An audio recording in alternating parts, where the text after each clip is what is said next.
look on the chat. I don't see any reply yet. Please write the city where you're joining us from, please. Welcome, welcome, welcome, everyone. Go to the chat, write down what city you are joining us from. I still don't see any reply yet. It's kind of lonely out here. Please write down what city are you joining us from? I know Yinka, you're joining us from Nigeria, right?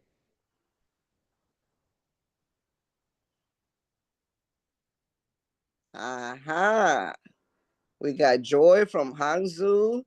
I know we have more than one person in this group. So let's see. Keep typing. What city are you joining us from today? Oh, we got Collins from Shanghai. Okay, we got Blessing from Amaka from Shanxi, Taiyuan. All right, we've got Blessing from Qingdao. I hope I'm pronouncing these Chinese words. I'm still learning Chinese right now. Wow, let's see. Come on, type the city where you're joining us from. Justina, I haven't seen your city. You are definitely out of China for now. Grace just joined us. So right now we're typing what city you're joining us from. Crystal from Beijing. Thank you, Crystal. I'm not the only Beijinger here. All right. Dahlia from Beijing. Thank you, Dahlia, for joining us from Beijing. Okay, mute yourself, please. Blessing, help me mute people. We hear some noise coming out. Go and check where that noise is coming from and mute it, please. Aziz from Shanghai. Dr. Lionel Mbanda. I'm pronouncing that one in French. Lionel in English. Lionel in French. Okay, Beijing. Oh, Lionel, I don't know. I didn't know there's a Lionel from Beijing. Mbanda, that sounds like a Congolese name. Lionel, are you from Congo?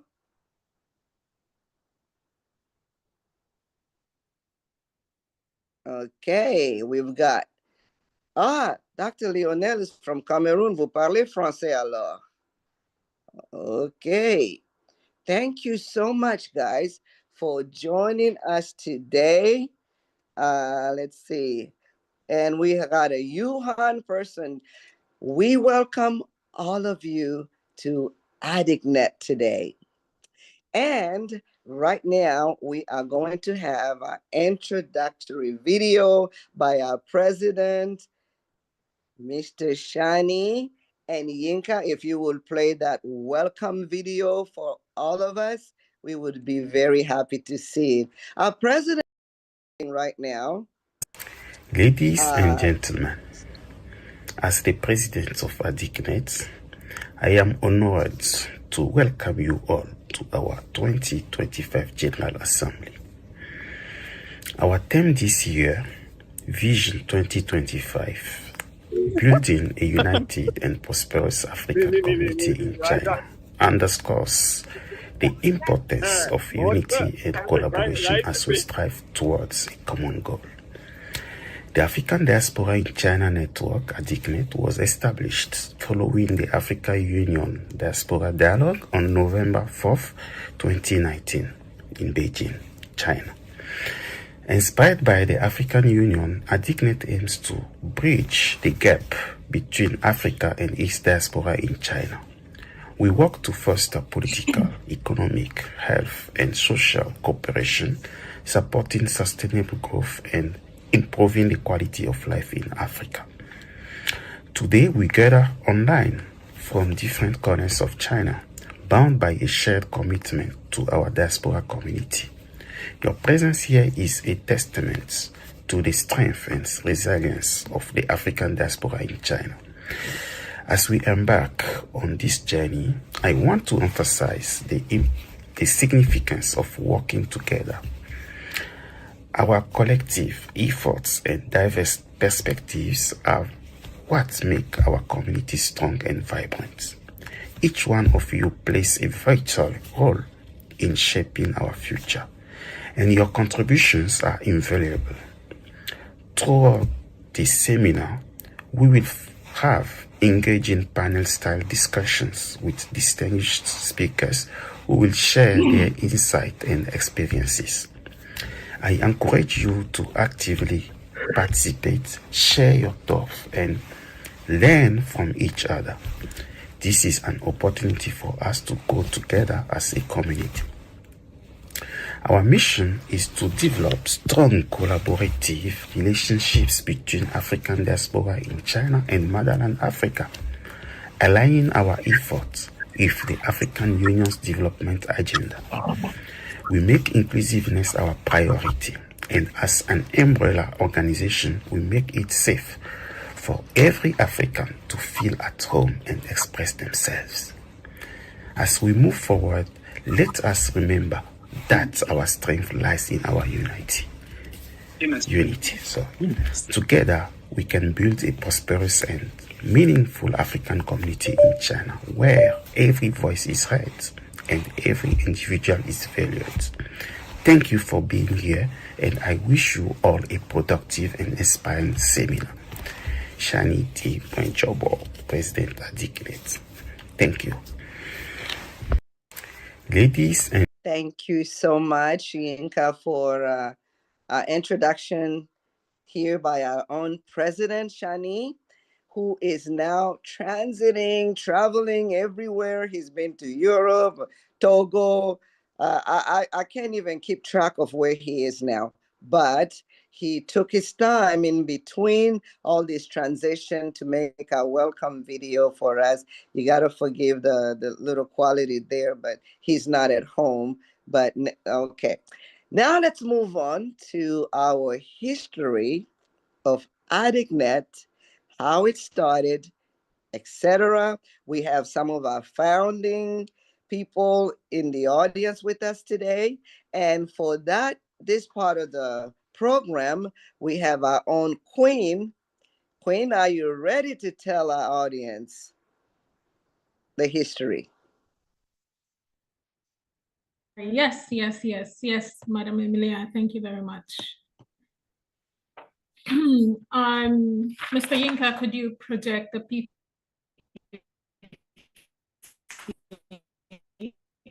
I think it might help everybody understand. So ADICNet, Mr. Yinka, could you project the PPT, please? Or Blessing, whoever is in charge of projecting it. Oh, Blessing, please, could you project that? So ADICNet was actually established around November 4th, 2019, following the African Dialogue themed leveraging your China experience to drive change in Africa. And it was a meeting between the diaspora and AU-CIDO, which is the AU Citizen and Diaspora Directorate. So what is ADICNet actually? What does it stand for? Blessing, is there a way you could scroll down? Thank you, just scroll down. One more page.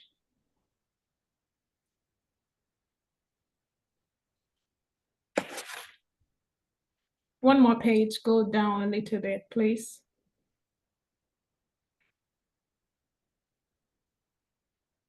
You're having difficulty doing that, okay.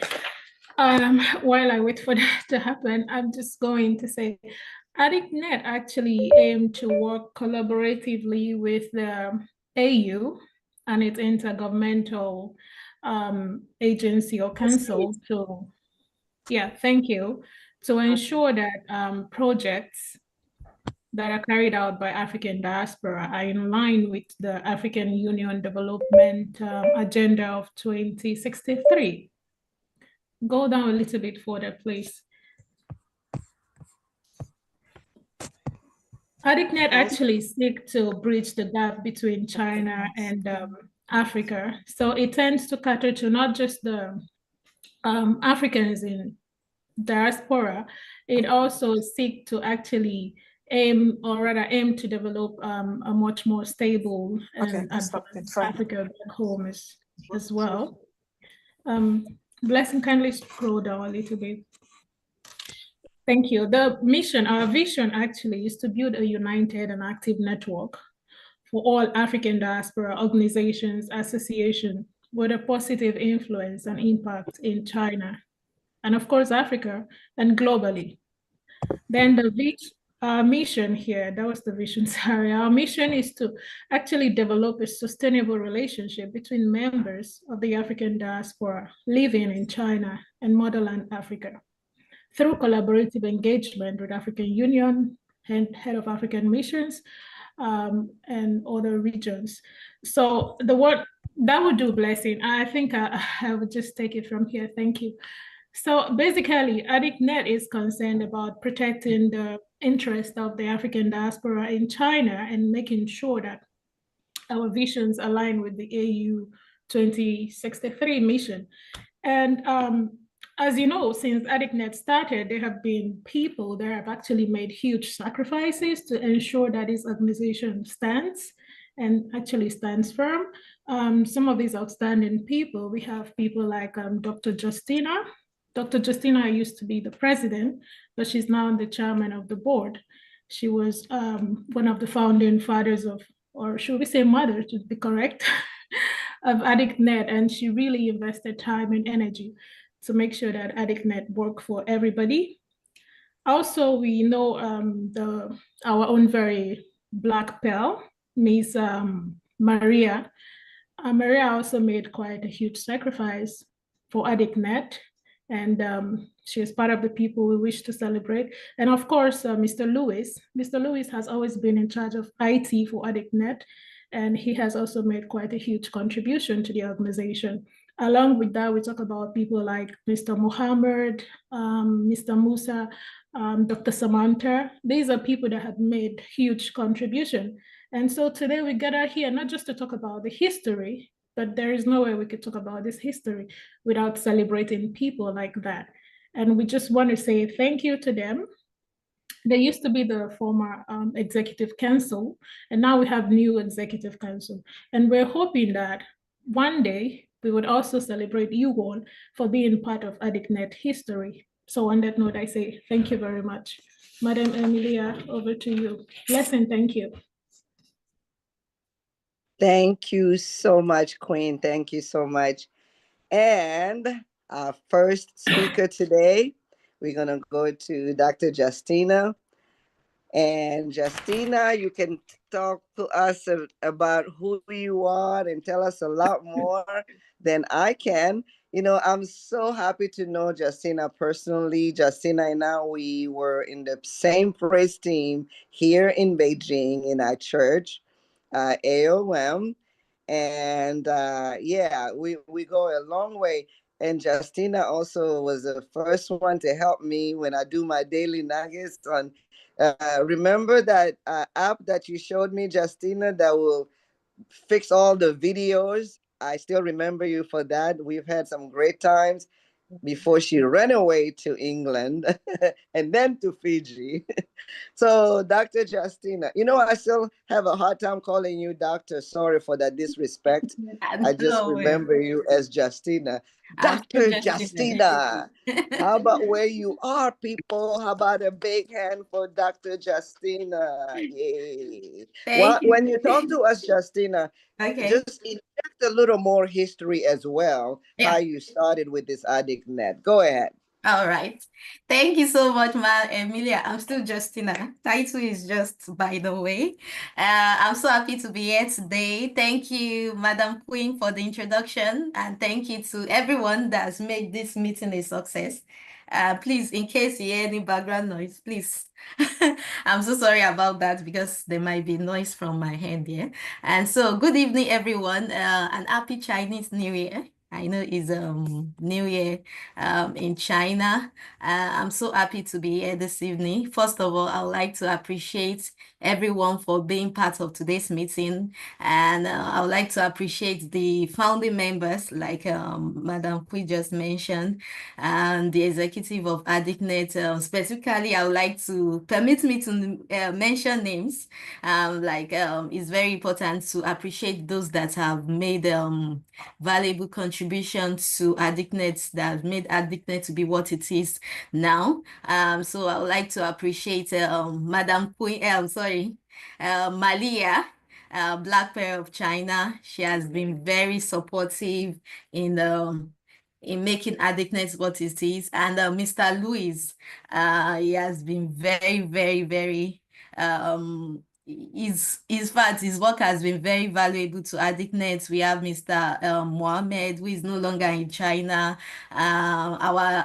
Our president now, our able president, Mr. Shani, and so many other people, Dr. Sami, Letitia, and so many people that we started ADICNet together. I would like to appreciate everyone for your support, for your dedication. And to the new executive who will be, I know they will be introduced later. And thank you also for taking up the work that we've started. You're well appreciated. And to all the partners for today's meeting, Small Chinese, Bridge Africa, Daily Nuggets, IDFA. I may not be able to mention everyone, but thank you so much for your contribution. And yeah, well appreciated. Thank you for your consistent support and contribution to ADICNet. And to everyone that is here today, thank you for being part of this meeting. So I don't want to talk too much. It's an honor to stand before you today to speak about something that is not only absolutely necessary, which is very absolutely necessary, which is building a united and prosperous African community in China. Please, can you show my PPT?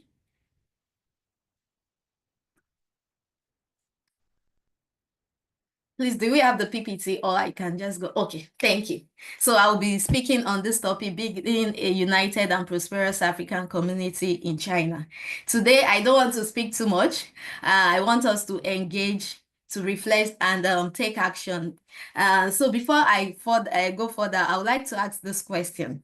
How many of us have ever faced a challenge in China, or you've been discriminated against in China, probably in your workplace, at school, at your business?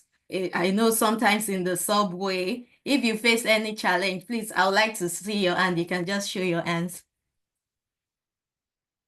While you are in China, you faced any challenge at all? Maybe discrimination. I can't see any hand, or is it? Okay, I can see someone wrote me. Please, I want this to be very interactive so that we engage and we talk. Please feel free to put in the comment section. You can raise your hand. Yes, thank you. Now imagine we had a strong African community supporting you, helping you to find solution, opening doors, or making your experience in China easier. Let me cite an example. I remember during the COVID-19 pandemic in China, I know some of us were in China at the time, and ADICNet acted as a vital support system for people of African descent who were resident in China at the time, especially those that were in Guangzhou. At the time, I was the president of ADICNet at the time, and the organization served like an advocacy platform, engaging with authorities such as the African embassies. I know during that time, we all worked with the community. On the WeChat platform, we asked people to collate pictures, information that could help us in the advocacy. And it was really successful because at the time we were able to reach out to the African ambassadors and they intervened, which really helped our people that were having some of those challenges. So it is very important for us to, that's one of, I would say this is a testament to building a strong and united community. And it's very important, irrespective of our differences, our challenges, our nationality, our culture. Yeah, you can move to the next slide, please. I will just keep talking, but I don't know if the slides, I can just see a page. Okay, let me just continue. So it's very important we come together as a community, as African diaspora in China, irrespective of our nationality, our culture, our background, our language, because we know as Africa is big and we are all different, but we are one. And yes, we all know that motherland Africa is a continent of immense potential, a land rich in culture, history, innovation. However, for Africa to reach its potential with the African diaspora, we must play an active role in shaping its future. Unity is not just a concept, it is a necessity. It is through unity we can build a strong foundation for progress, both for ourselves in China and for motherland Africa. History has shown that when people come together with a shared vision, we achieve greatness. The Africa Union Agenda 2063 calls for inclusive growth and sustainable development, a vision that requires active participation of Africans at home and abroad, as most of us are in China. And as members of the African diaspora, we play a very unique role in this vision. So I would like to ask another question again, that have you ever felt lost in China, wishing you had a community to support you? I'm sure some of us belong to one community or the other, like we have the Nigerian community, the Ghanaian community. Do you feel among, or you feel like you are not getting the support you needed, or you don't get enough support from your community? How many? I would like you to raise your hand if you feel that way. Like your community, or probably it might not be a nationality community, it could be any group that you belong to, an African group, and you feel like you're not getting the support you need. And okay, thank you. Yeah, I know that we all feel that way one time or the other. We must have felt that way. And what do you think is the biggest challenge for Africans in China? You can put that in the comment section. What do you think are some of the challenges that you think we have as Africans in China, that we feel left behind, we feel like we are not getting the support we need, or we feel like we are not united? You can put that in the chat while I continue. And then I would like to also paint a scenario that imagine three people are holding a rope in three different directions. If three people are holding just one rope and they are pulling it in different directions, what do you think this symbolizes? I don't know what you think. You can also put this in the chat box as well. Three people are holding a rope, just one rope, and three people are pulling it. What do you think this symbolizes? I can see limited access to. Okay. Some of the challenges we have. Yes, thank you. And then the scenario I just painted, any answer? Three people holding a rope, and what do you think this symbolizes? Okay, just to continue so I don't waste too much time. This can symbolize division. Three people holding a particular rope and they are all pulling it in different directions. So this can also symbolize division. And then if you have them pull in one direction, the three people holding the rope in one direction, this can be unity. And so I want us to think of that as a community. We must come together, not as a separate entity, not as a separate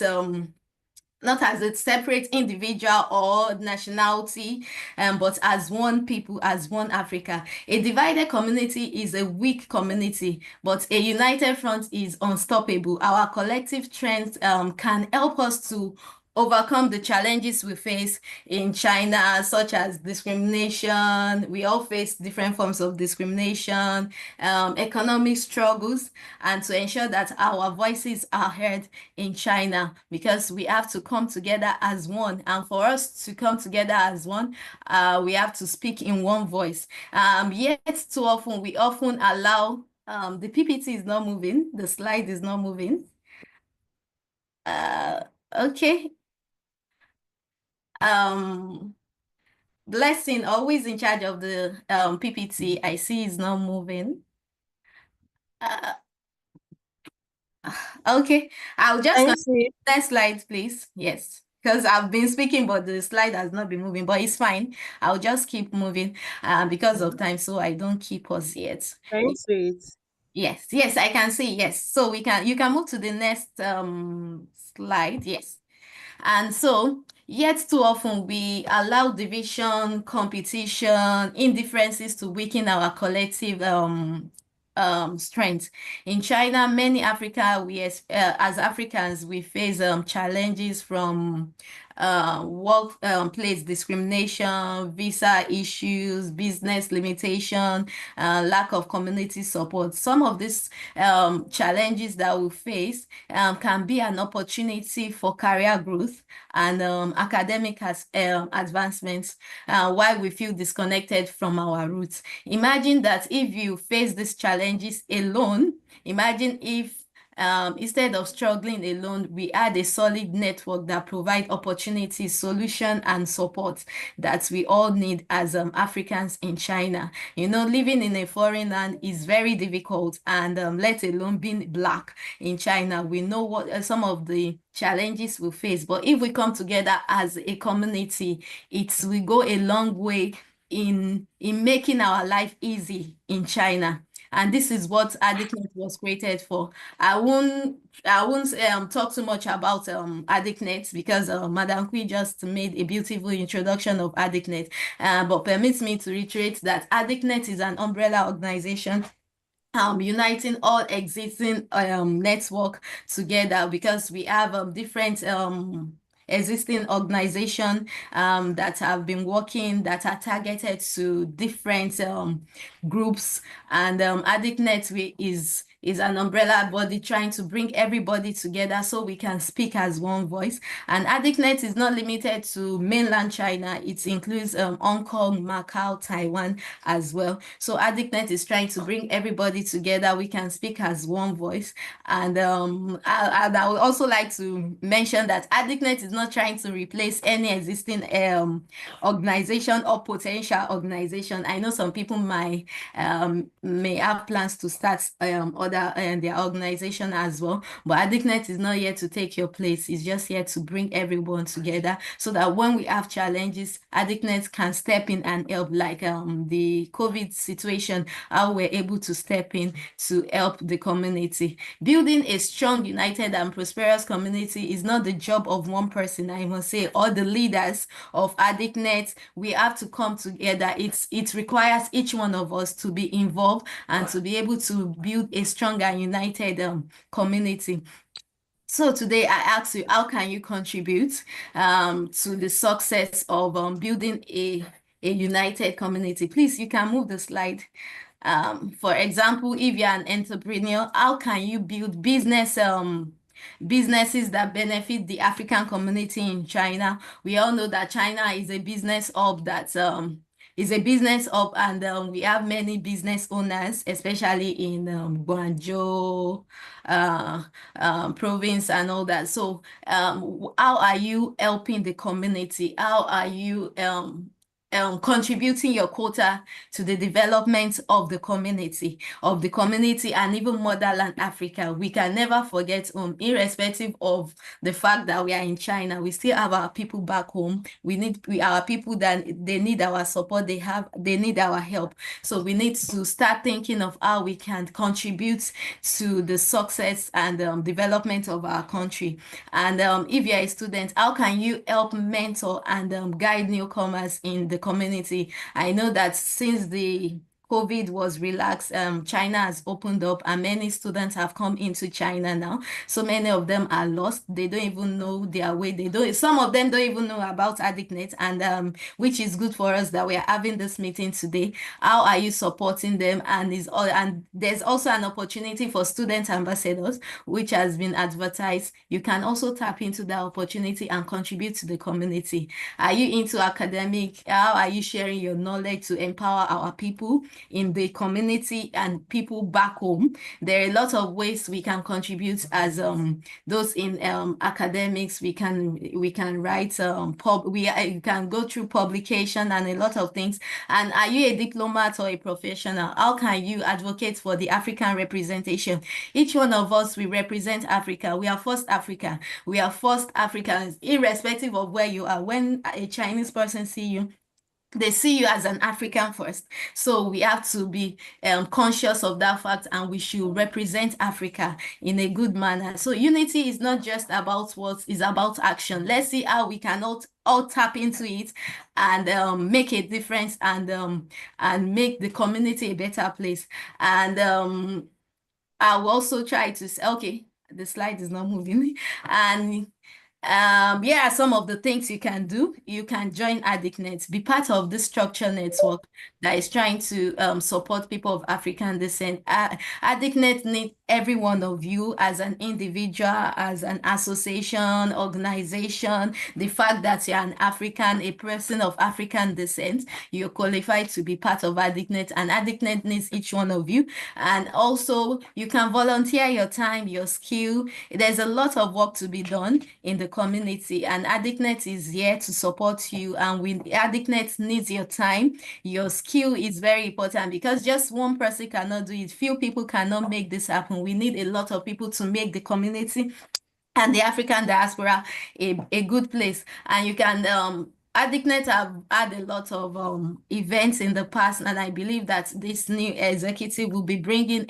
in a lot of activities and initiative. And if you have ideas as well, please feel free to reach out to the leaders, because sometimes we as individuals, we have ideas that we believe can benefit the community. Please let us speak out, reach out to the leaders and see how this can be executed. As an individual, you cannot do it alone. You need a group of people. Please, let's participate, give your ideas, and so that everyone can be part of it. And also, let's try to support our African-owned businesses and initiative as well. We have a lot of people that have their businesses in China. Let's support each other, patronize each other. Economic empowerment starts with us supporting each other. And please, let's spread the word, and so that we can grow and become a stronger community, speaking with one voice. I understand that sometimes people hesitate to get involved in community work because they think that someone else will do it, or because we are busy. I know everyone is busy doing one thing or the other,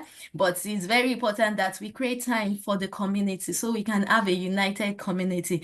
And please, so let's come together. The truth is, if we all wait for one person, or you wait for others to do it, then nothing happens, and we keep complaining that nobody is supporting us. So please, let's come together and build a community. We should be the change we want to see in the African community in China.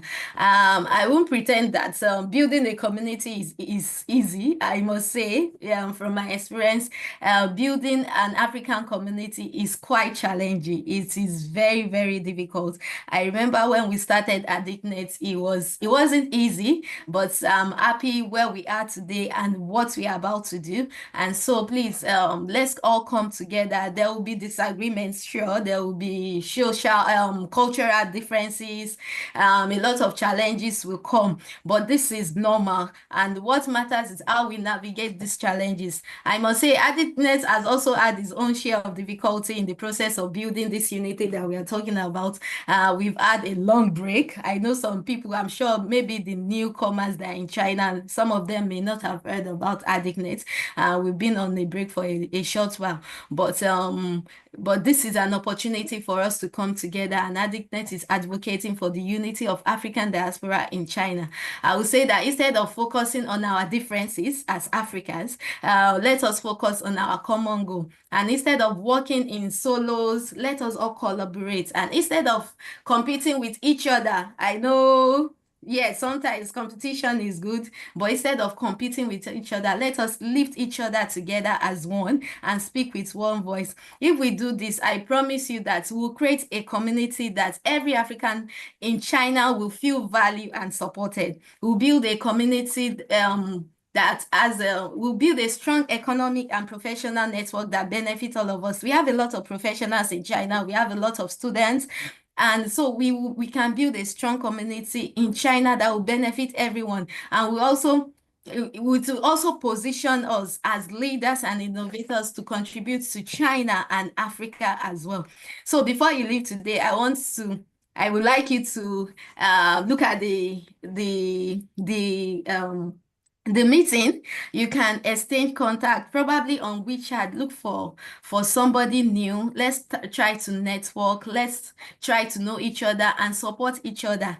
And so if you are not part of the ADICNet WeChat group, please reach out to the leaders so that they can add you to the group, and so you can be part of the community. I believe if you believe, I know because you believe in ADICNet, that's why you are here today. And so let's make history together. And let me end with my favorite quotes, which says, if you go fast, you walk alone. If you want to go fast, if you want to go fast, walk alone, yes. And if you want to go far, walk with others. The strength of the African in China is in our unity, our vision, and our action. I see a future where Africans in China stand together, support each other, create opportunity for generations to come, and together we rise, together we prosper, together we build an Africa we want. And I believe we are one people, and we can create a united community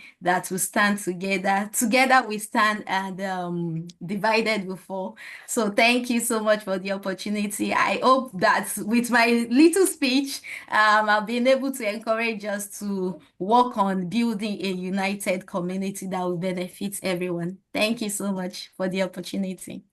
Share. Thank you, Dr. Justina. Guys, please show your love. Put an applause. Put some emojis in the chat group.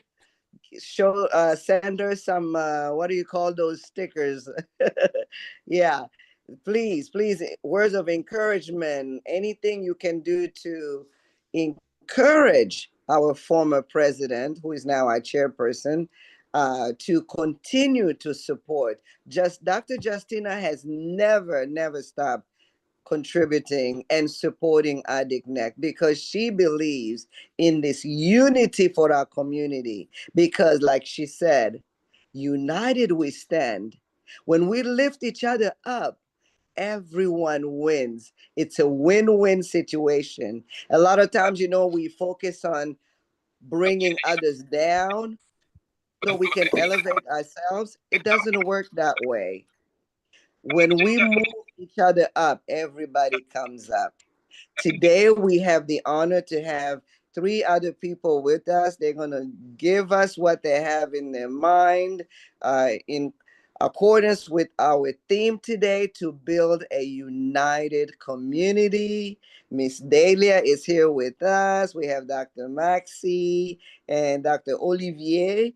And so we'll go with you, Miss Delia. Tell us who you are and then speak to us. How do we build this community? Okay, first, allow me to start by saying Mabrika, Sakafet, hello.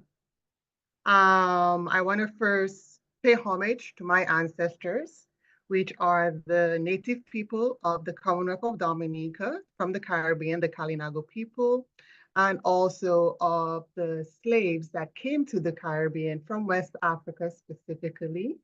These are my ancestors. So without these ancestors, I will not be here today. My family line will not be here today. So what I do from since last year is paying homage to my ancestors. It is a way of letting people know who I am, and also introducing my diverse cultural background. My name is Delia Ducre. I come from the Commonwealth of Dominica, which is located in the Caribbean, not to be mistaken from the Dominican Republic. 2 different countries, mind you. I have been here in China for about 18 years now. And you can say I have experienced a lot, and I have seen how the importance of having an African community, but really just having a community that you can lean on. What I do here currently, I am the director of the International Department at the Silk Road Youth Forum, which focuses on the Belt and Road Initiative. I believe that the majority of you should are familiar with the Belt and Road Initiative, which is the relations that each African country has with China, their different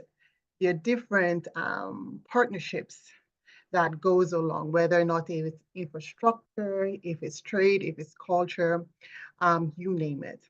Now, my focus area is on the youth skills development specifically, and we had the honor of organizing the China Africa Youth Summit last year, where we were able to engage with a lot of the different African youth or student youth associations based in Beijing.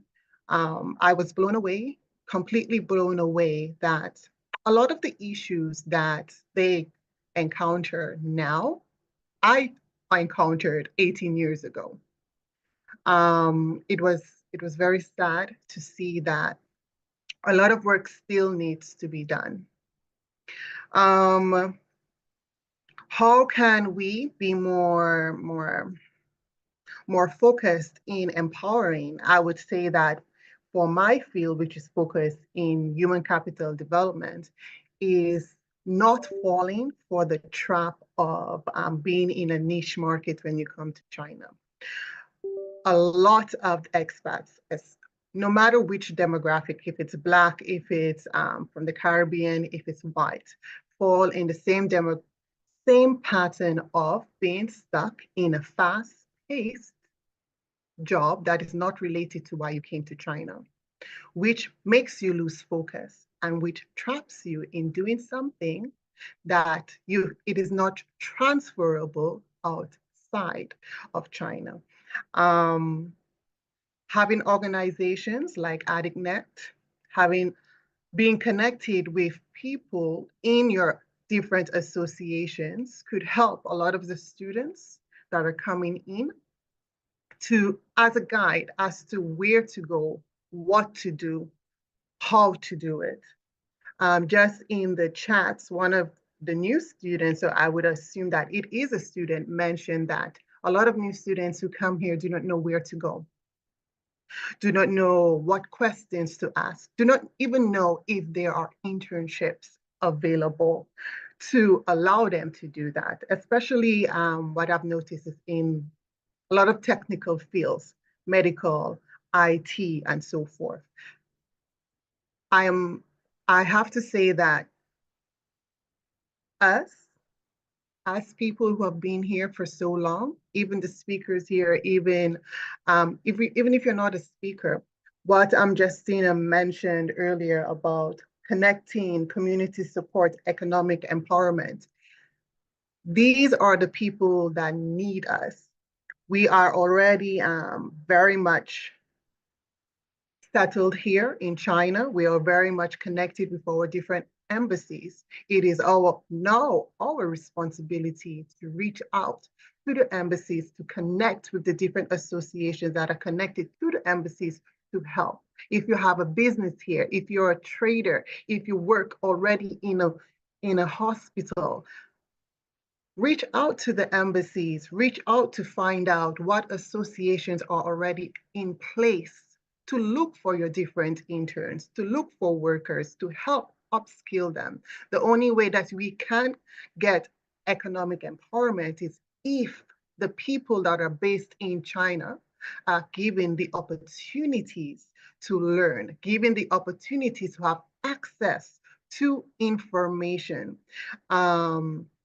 This is why, for me, I have already started a flagship project in partnering with different Chinese SME associations here to work with the students, to give them internship opportunities, to let them learn. Because that's the most important thing. We need to be able to let them learn, not to be left behind, not to be forgotten, not to be trapped in being language teachers or being DJs and doing things that, unfortunately, in China is considered illegal. So it is up to us to take up the mantle, to help, to be that guide. And that's the point of ADICNet. That's the point of all of the other associations, is to link all the resources that we have, so the people who have been here the longest can guide, can connect, can empower. Of course, I am but one, and we can only do it together, cannot be singular. We all are here for a purpose. We're all here to promote self-development. And what I believe that all of us have noticed and admired is the community aspect of different communities outside of the Black community. And I say Black community because it also covers the diaspora. And when we come here, we're seen as Black, African. When I came here, I was seen as African. Although I identify as African, but I also identify as a Kalinago person.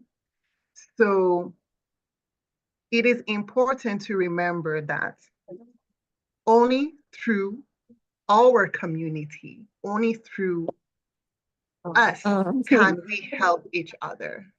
That's the only way it will happen. We are here in China, and China gives us this beautiful opportunity to connect with people you have never thought you could connect with. In which other country can you say you can meet the head of the African Union? In which other country can you say you can meet the dean of all ambassadors? We have this amazing opportunity to capitalize on this unique network that we have formed here in China. And it is really up to us to not forget the huge responsibility that we have. And I'm talking to the senior people that have been here in China. And I am reaching out to you to let us be more active in helping those that are coming in, helping those who are in the universities, because the majority of the African population in China are students. The majority. So it is up to us to help them in bringing back the skills that they have acquired here back home. It is up to us. So I do not know.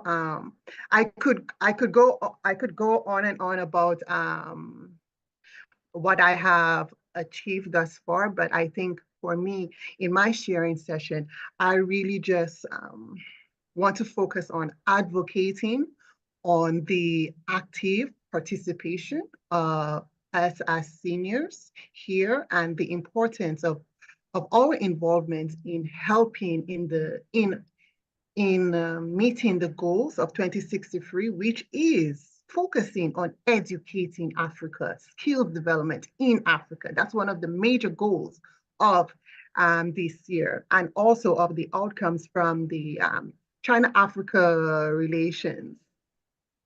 In that 10-point action plan that President Xi gave, that 10-point action plan, one stood out to me was that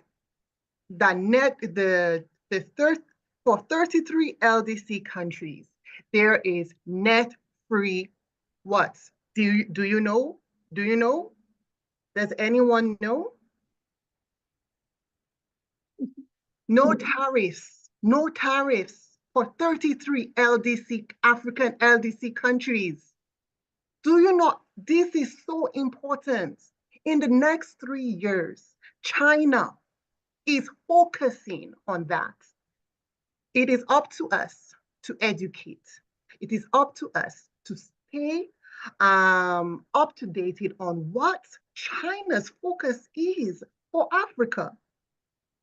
Then we know how to utilize. Then we know how to capitalize. There's so much talk right now. Right now, next 3 years, it's not about today, it's not about tomorrow, it's not about 2 weeks from now.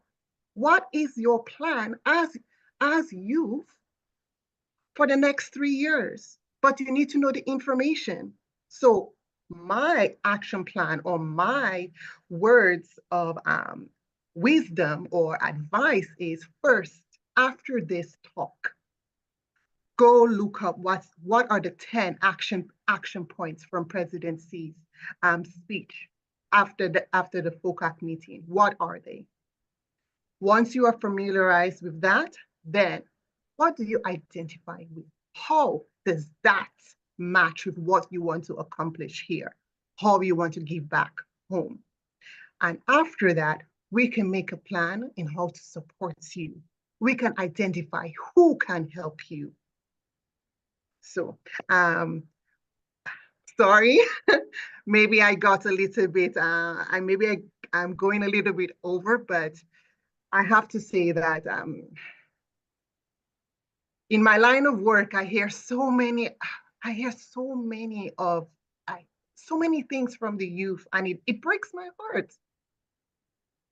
It breaks my heart. And a lot of things can be solved if we help, if we are there to listen and not saying, oh, whatever. Oh, I don't have time for this. And also for the youth. So it's not about the money. You need to play the long game. Focus on what is important, getting that experience first. And on our end, for ADICNet, for the people who are being here, we will gather as much information as we can.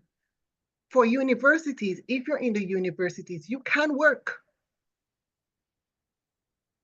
There is in the policies, depending on which province that you are in, you are able to work, but you need to speak with your schools to see how it's possible. But yes, it's all about community, connecting with each other, but we also have to be open to share those informations. And that's all I have for now.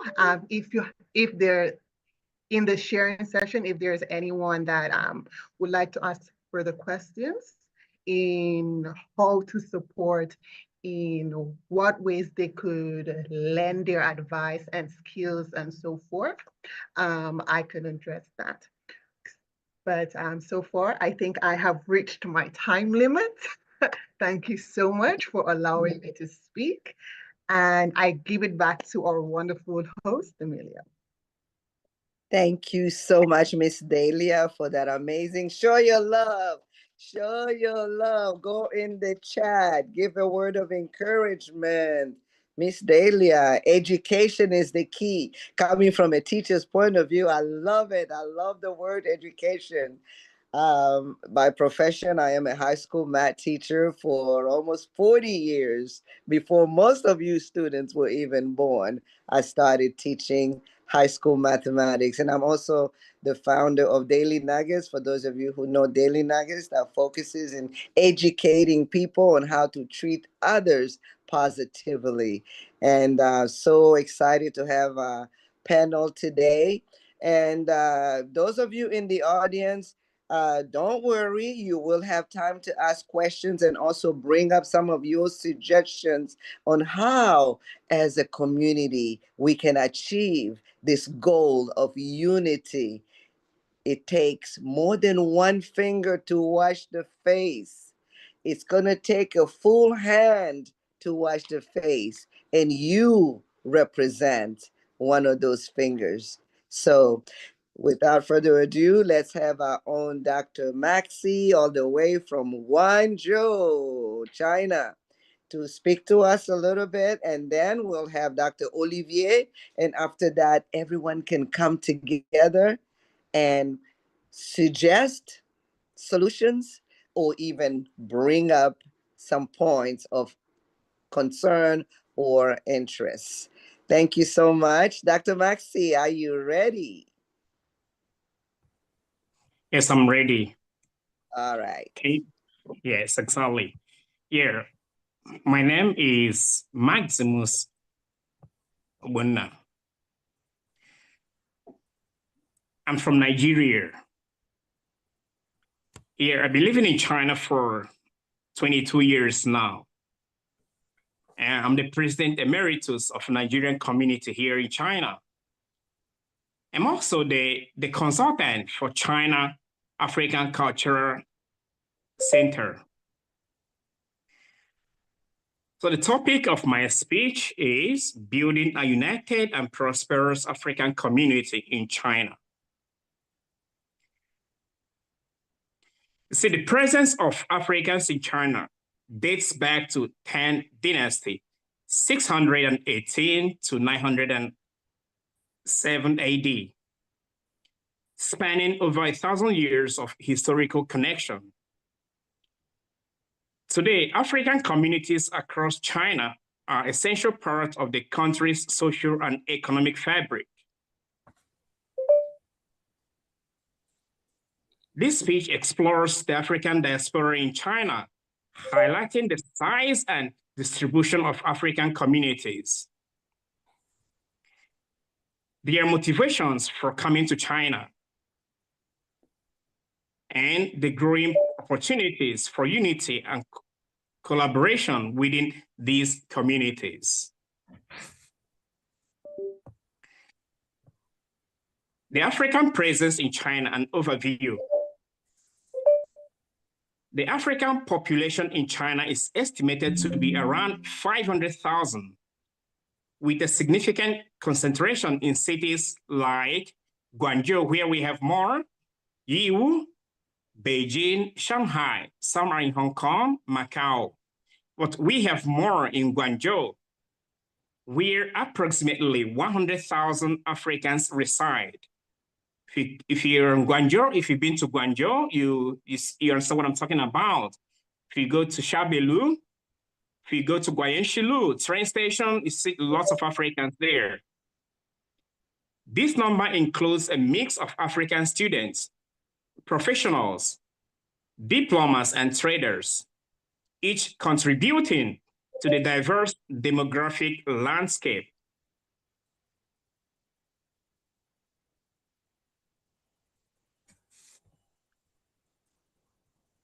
Is the PPT moving? Yinka, you're in charge. Yinka, move the PPT.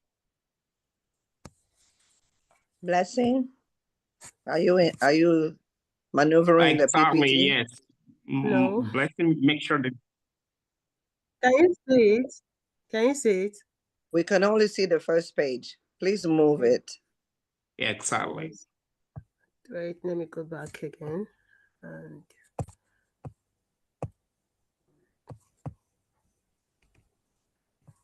can we see it now? Yes, I can see it now. And keep moving it when he finishes, please. Yeah. Okay, exactly. The African presence in China, an overview.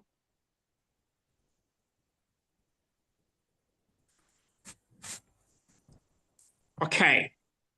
The African population in China is estimated to be around 500,000, with a significant concentration in cities like Guangzhou, where approximately 100,000 Africans reside. This number includes a mix of African students, professionals, diplomats, and traders, each contributing to the diverse demographic landscape. The African student population alone reported to be approximately 81,562. I got this information from China Ministry of Education. So that's the population we have here, students. Okay. These communities are spread across various regions in China, though Guangzhou located in Guangdong province, is the epicenter of African life in the country. Africans in China fall into several categories, including diplomats. We have many diplomats there. They're also Africans. Students, we have students here. Among these, the largest group consists of African traders who over the year have increasingly found opportunities in China's thriving economy.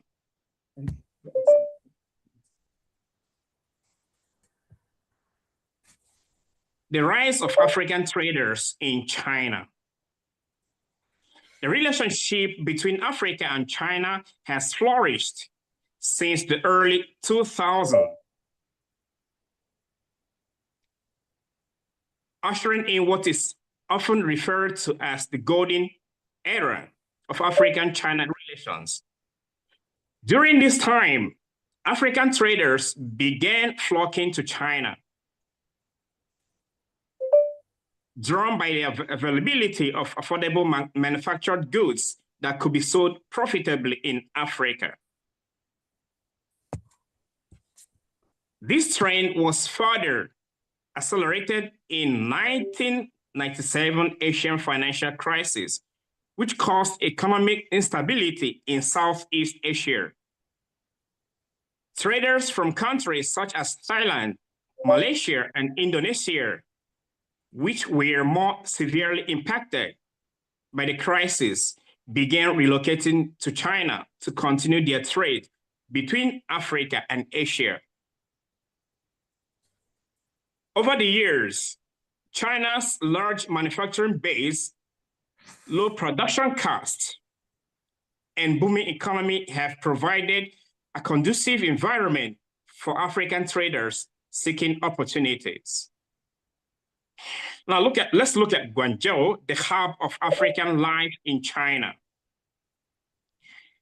Among Chinese cities, Guangzhou stands out as the most prominent hub for African traders. Like I said before, after Guangzhou, you talk about Yiwu, we have more Africans there also. Beijing, Shanghai.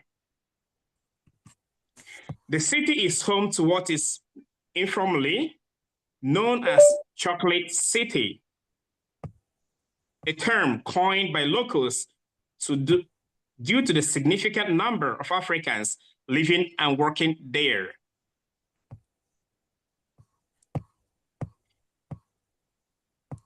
The weather in Guangzhou, which mirrors that of many African regions, coupled with the hospitality of its residents, has made it an attractive destination for African migrants.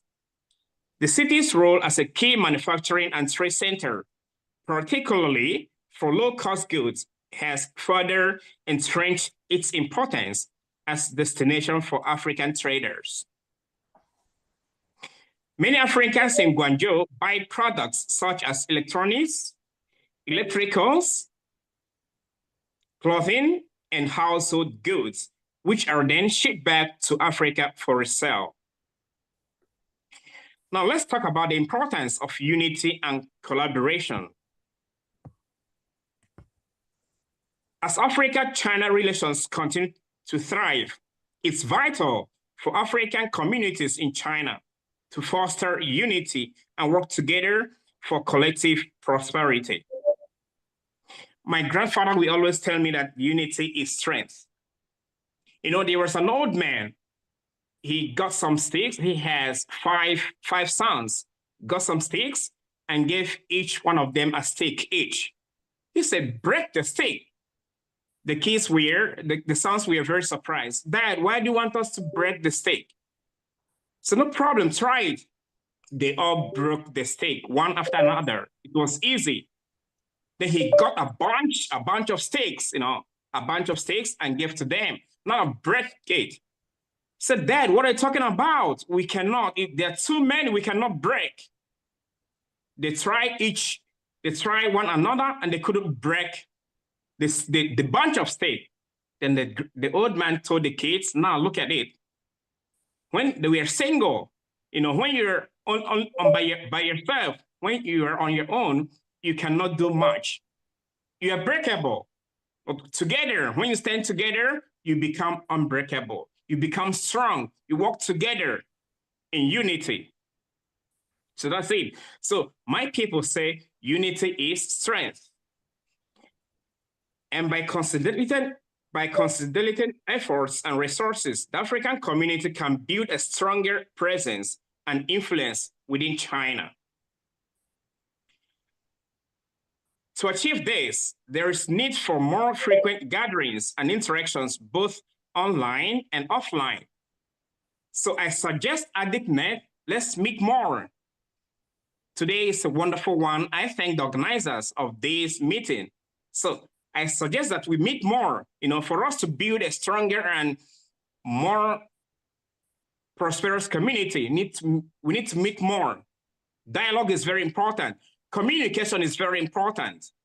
For a group of people, for Africans, we communicate more, both online and offline, though we live in different cities across China.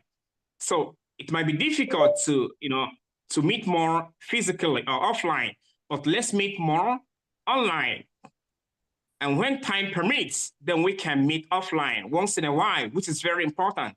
Physical contact, offline meeting is also very important, okay? You see each other, you talk to each other. So it's very important. So African entrepreneurs and business owners should support each other's ventures. This is also very important.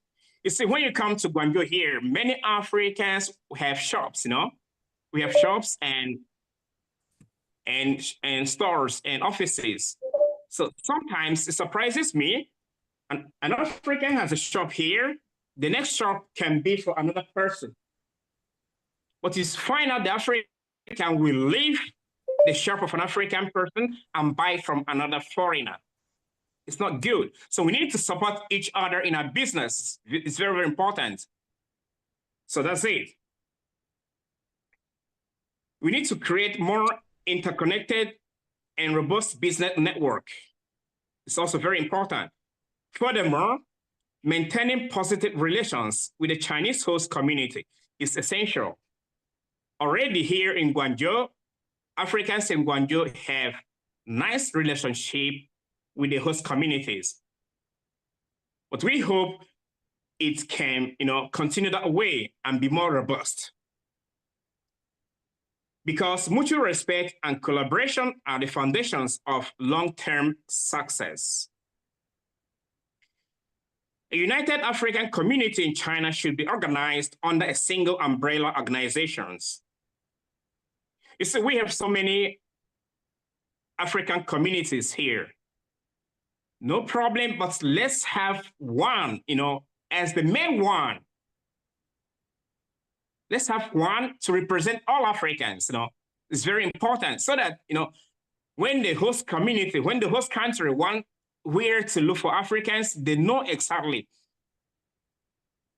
where to go and look for them, avoiding the fragmentation and multiple groups. We have to avoid that. Let's have one strong umbrella group. This collective body can help represent the interests of Africans in China. When we have multiple, it affects our relationship of the authorities of the country, of the host country. Let's advocate for better opportunities and foster a sense of belonging and solidarity. It's crucial to support one another and live in the principle of being your brother's keeper, remembering that Africa is one. It's very important we be or become a brother's keeper in China.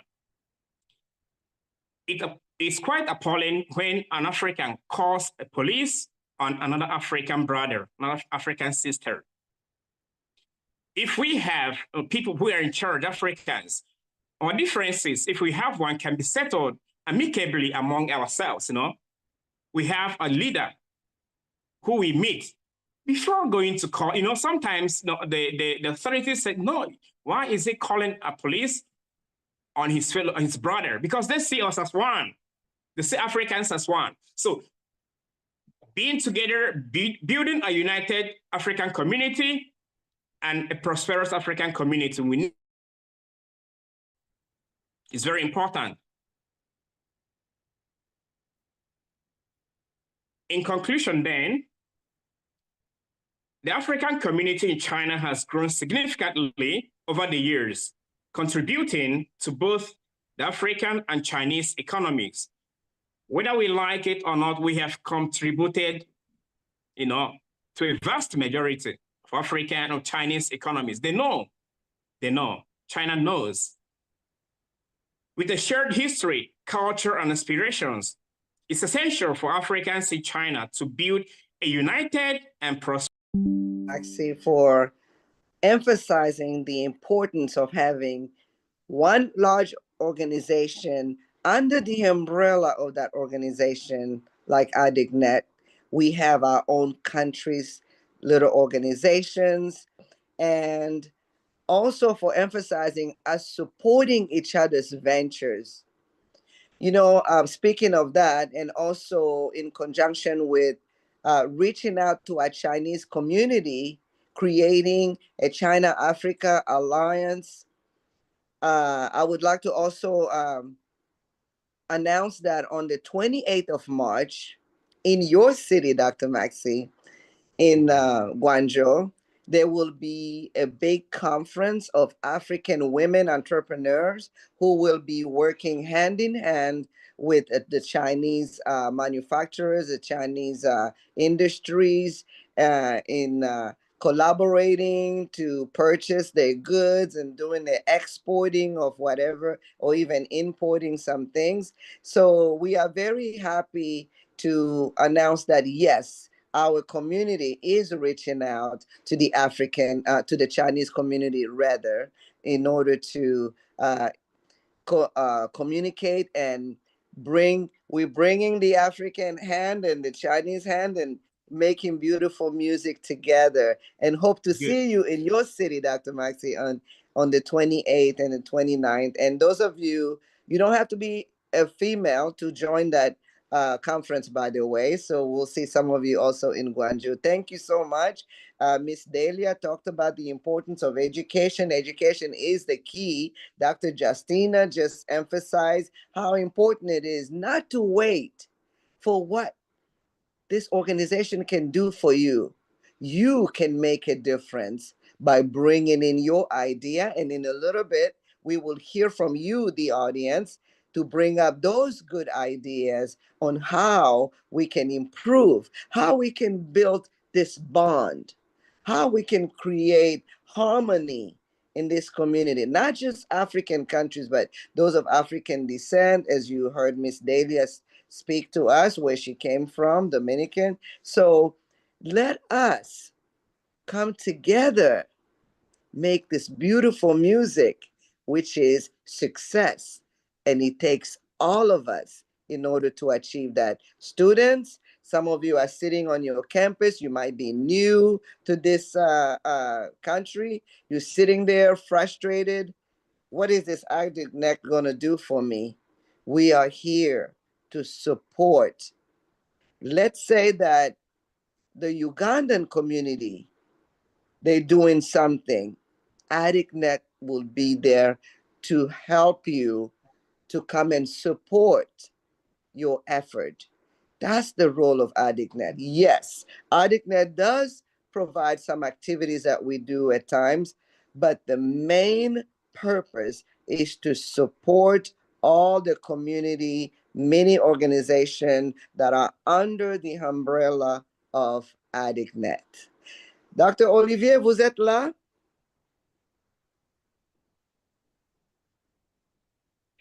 Yes, I'm there. I'm there. Hello. OK. Vous parlez français? Très bien. Je suis Camerounais. OK. All right.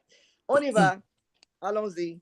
Okay, so we are going to have Dr. Olivier speak to us. He is our last speaker for the day. And after that, then the community, we will come together, bringing in brainstorming, bringing in these amazing ideas. Don't worry that you're new, a new student here. We can all learn from each other. Dr. Olivier, take it over. Okay, thank you very much. Thank you very much. I am Olivier Mendo from Cameroon originally, and of course, I've been to China just for about 8 years, right? As compared to the other panelists, I might be also a youngster in China, but still, I completed my PhD at Peking University in international relations, and I was appointed during the FOCAC 2018 as the head of the African youth delegation in China. I mean, covering the students, mostly the students, all the students in China. So yeah, so I think Barrister Justina also, Delia, they covered everything. So I will go straight to the point. So for me, building a united and prosperous African community in China. For me, when I hear that, when I hear, unity, when I hear prosperity of the African community in China, being an African myself, some keywords pop up. Of course, unity, empowerment, and collaboration, but also bringing new impetuses to African development. You might have heard, from previous speakers, speeches and intervention. We not only are trying to help maybe newcomers, not only trying to solidify, our bonds here, but we are also aiming at bringing some impetuses. We're also aiming at on adding some things to African development because we are African and we also want to develop the continent. But also another keyword that pops up is reshaping the African narratives. Because everything that we're doing, of course, is to get together. Of course, is to develop the continent. Of course, is also to support one another when we are having any issues. But we are also here to reshape, deconstruct some I would say some cliches, some stereotypes, and reshape the narrative, right? Showing them the Africa we want, a beautiful Africa, a very, with a lot of potential, positivity. So those are the three dimensions, those are the three several keywords that pop up when I was given the theme. And as such, of course, I will not, cover again what the previous, speaker said. So I will very go fastly. So number one, we talked about strengthening the community networks. Barrister Justina talked about it, Delia too, and the last speaker also. So strengthening the community networks is very important. They mentioned that, you can do, we actually, if I can summarize what the previous speakers said and the moderator added to that, it's like, we don't need people, like single people that are doing a lot, but we need many people that are doing a little. So, and I believe that's what ADICNet is actually trying to do and started doing. And I'm very happy. That's why when I was called actually to join this meeting, I didn't actually hesitate, and I decided to join it because strengthening the community network is very important. Together we're stronger, and that's also something that we should learn from the Chinese. You see, even in their way of doing things, right? Together we're stronger. Also promoting economic empowerment. I believe our elder from Guangzhou covered it very well. Promoting economic empowerment. Mostly, most people are here. He gave numbers. Most people are here as students, but after graduating, they fall into entrepreneurship.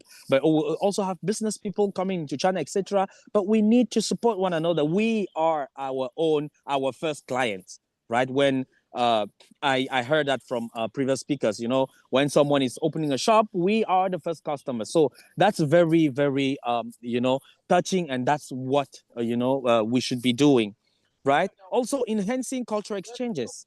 Cultural exchanges are very important. Cultural exchanges, through cultural exchanges, we can have the Chinese also understand better how what Africa is, what Africa culture stands for, right? because there is not such a thing that there is a culture that is superior to the other. So cultural exchanges are also very important for them. It is very important also for them to know how to deal with African, to know what, you know, what to do and what not to do when dealing with Africans. So, you know, enhancing cultural exchanges is also a key. Advocating for legal and social rights, I think Barrister Justina covered that also, you know, with we've had several we'll have several incidents. You know, Barrister Justina mentioned one, but there were also the exhibition kind of incident, also the advertisement where, you know, a black were put in a washing machine and he actually came out, you know. So working together, and also with local governments and Chinese authorities to kind of solve or to kind of, you know, repair some damages done to the African image, to the African integrity. And I think Barrister Justina covered it well. And she's, you know, there's a reason why she's a barista. So I think I won't emphasize on that too long. Another point is fostering education and knowledge sharing. Definitely education is the key. You know, education is the key. Education is the key. That's very important. You know, we came here to study, yes, but more than that, we have to learn about the Chinese practices, how they, you know, in our respective field, how they did achieve certain things, to also go and actually lit up the mindsets of our people back home. You know, when you have to understand that, you know, several people back home, they feel like, okay, despair and everything, you know, ended up doing anything. We also have to bring them the Chinese experience, right?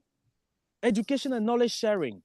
What have we learned from China? It doesn't matter if you're a student, even if you're doing businesses, you have to transfer that back home, right? So this education and knowledge sharing is not just among Africa and China, but it also among Africans, the diaspora, and our brothers and sisters back home, right? So that's also another important point.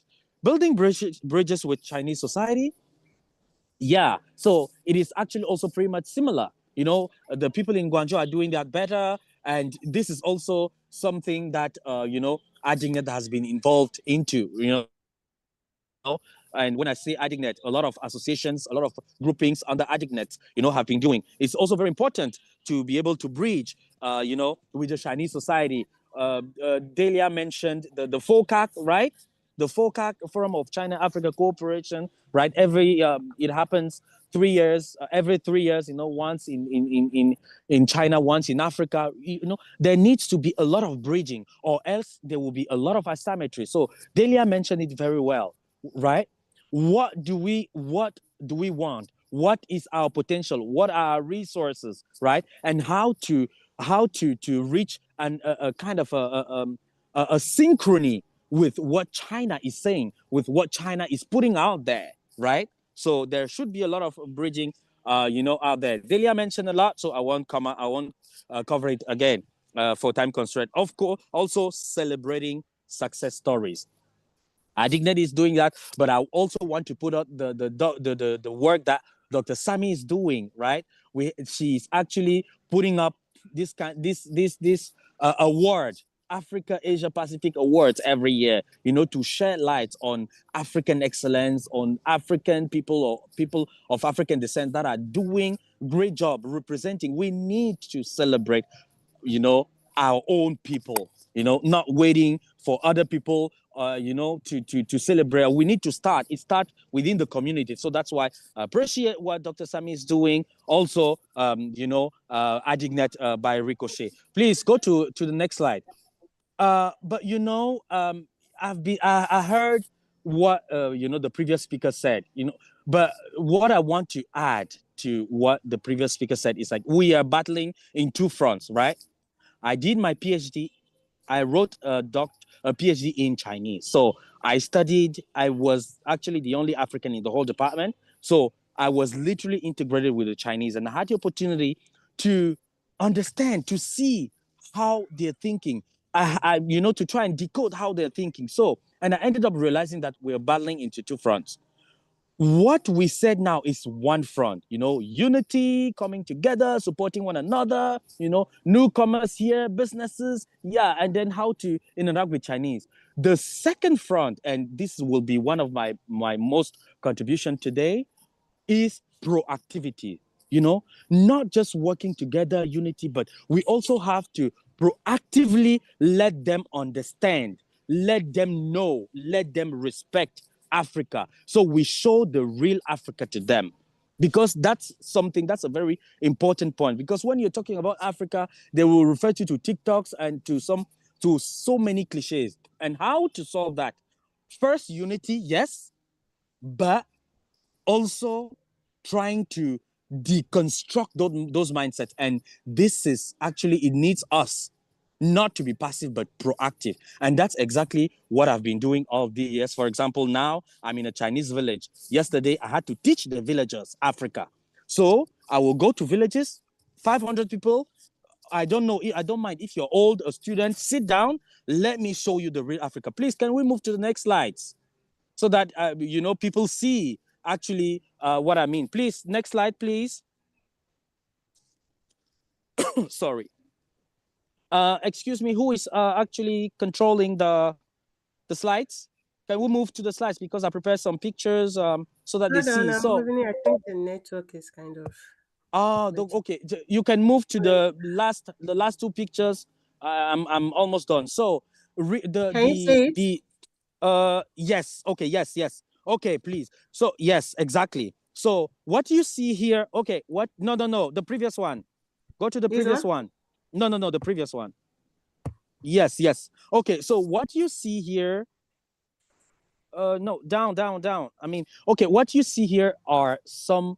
I mean, the goal that I set from for myself, and that I wish that all of us works towards achieving. Showing we need to change the narratives about Africa. How do we want the Chinese to understand or to see Africa? It is up to us to show that to them, right? It is up to us to show that to them, because there is also, this is their way of doing things. When you're talking about China, they make you sit down, especially if you've been student here. They will show you the China that they want you to see, right?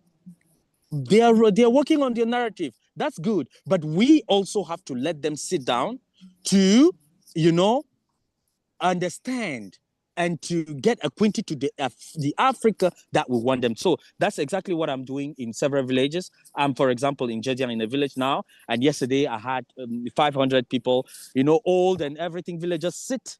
I started at the grassroots, because education, again, is very important. The mindset of these people are already, set about Africa. And that's why, using their own language, I actually teach them Africa. So I will bring, beautiful images, and they are bedazzled. Yesterday, I was, they were like, no, this is not Africa. I said, are you joking? Right?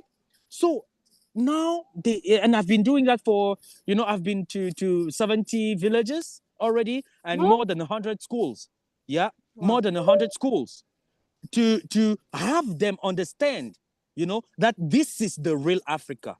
This is the real Africa. What you're seeing on, the media and everything, that's something else. And what kind of methodology am I using? Do you know the Chinese, they have a particular mindset. They have a mindset of comparison. So when I make sure to let something at every meeting I'm participating to, or every lessons I'm taking, or every actions I'm undertaking here. So when they're teaching me something Chinese, I have to teach them something African. So these pictures, this slide that you see particularly was yesterday. I went to 4 schools, and this was one of them. To have the children, they're like high schoolers, to have them understand, and this is at a remote place in a village where I am now, from them to understand the real Africa, and taking that to their parents and their grandparents, because they will have to change the mindset. And I'm here to do the follow-up, because after, for example, these classes, and I'm with Eric, Eric Mupona from Zimbabwe. After these classes, we will go to the villager's house. You know, the children have to report to their parents and grandparents what they have learned, you know, talk about Africa, and you see a lot of positivity. But to conclude, I would say that, you know, all of these efforts, I've been here for 8 years and I've been doing that for 8 years. All those efforts are just a drop of water in the ocean. And of course, that's why I will go back to unity. Unity is very important because we have to do that together to make a greater impact. So that's what I was saying. We don't need someone, we don't need individuals that are doing big things, but we need all of us doing a little. And that's what will make, you know, the real change. Okay, thank you very much. And if you have questions, yeah, or we can keep the discussion. And sorry for the backgrounds, I'm in a village. So thank you very much. Thank you so much, Dr. Olivier. By the way, in that village where you are, is there running water and electricity, or is it like most of our African villages?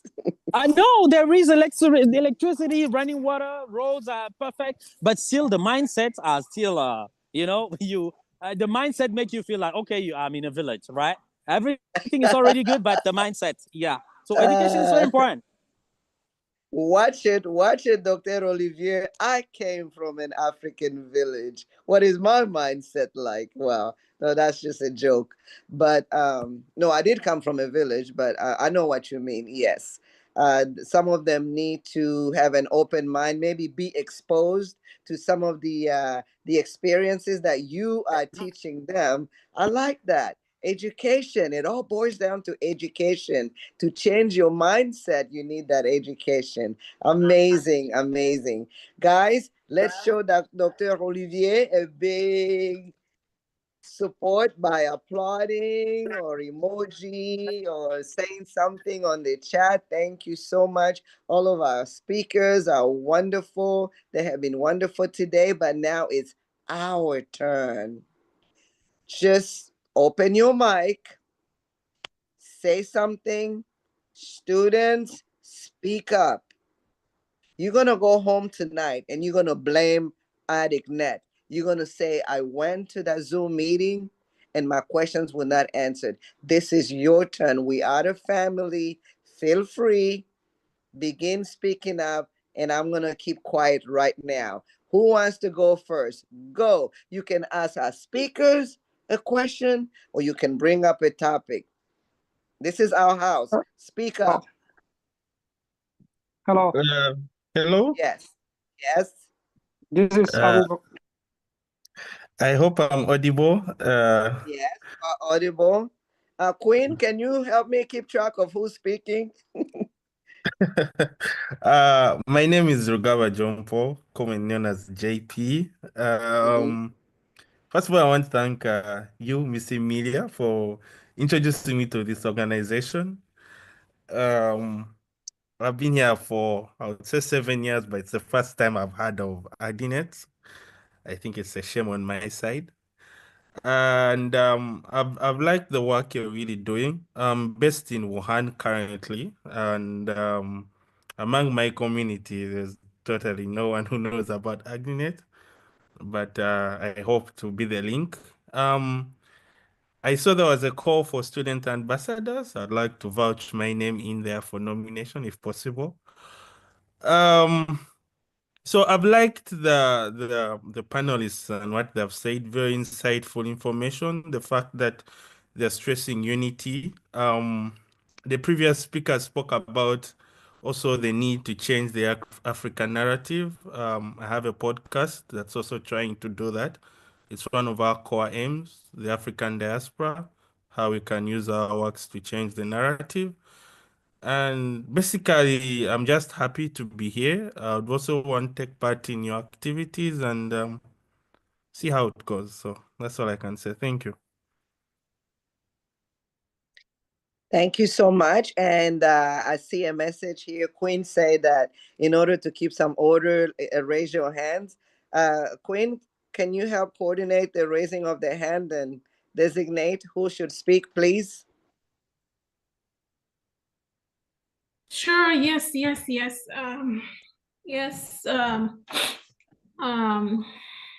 Okay, let me turn on my camera so people can relate to who's talking. Yes, please, if you would like to speak, you just click on the reaction and indicate by raising your hands. That way it would be easy to call on you. Sorry And for the interruption. Blessing, JP wants to be an ambassador. If you can put a note for that. Blessing, can you hear me? Yeah, okay. Yeah, JP wants to be an ambassador. Yeah. All right. Go ahead, Okay. Queen. Yes, for those that may be interested in being student ambassadors, please feel free to, you could either reach out to Blessing directly, Madam Emilia, I see she left her Richard, Ria, or myself, just feel free to contact us. And if you have something to say, a question, a concern, a suggestion, whatever it is, this is like an open mic, it's open to everybody. You might want to ask the question in relations to what has been spoken, what has been said before, or you just have a different concern or your experience in China that you wish to share, whatever your concern may be. This is like think of it as a family group. So, hi, I'd like to share some thoughts. When can I? Andy, please go ahead. Let's hear what you want to share. By all means. Andy, are you there? Hi there. Hi, okay, go ahead. Hi, thank you, Queen.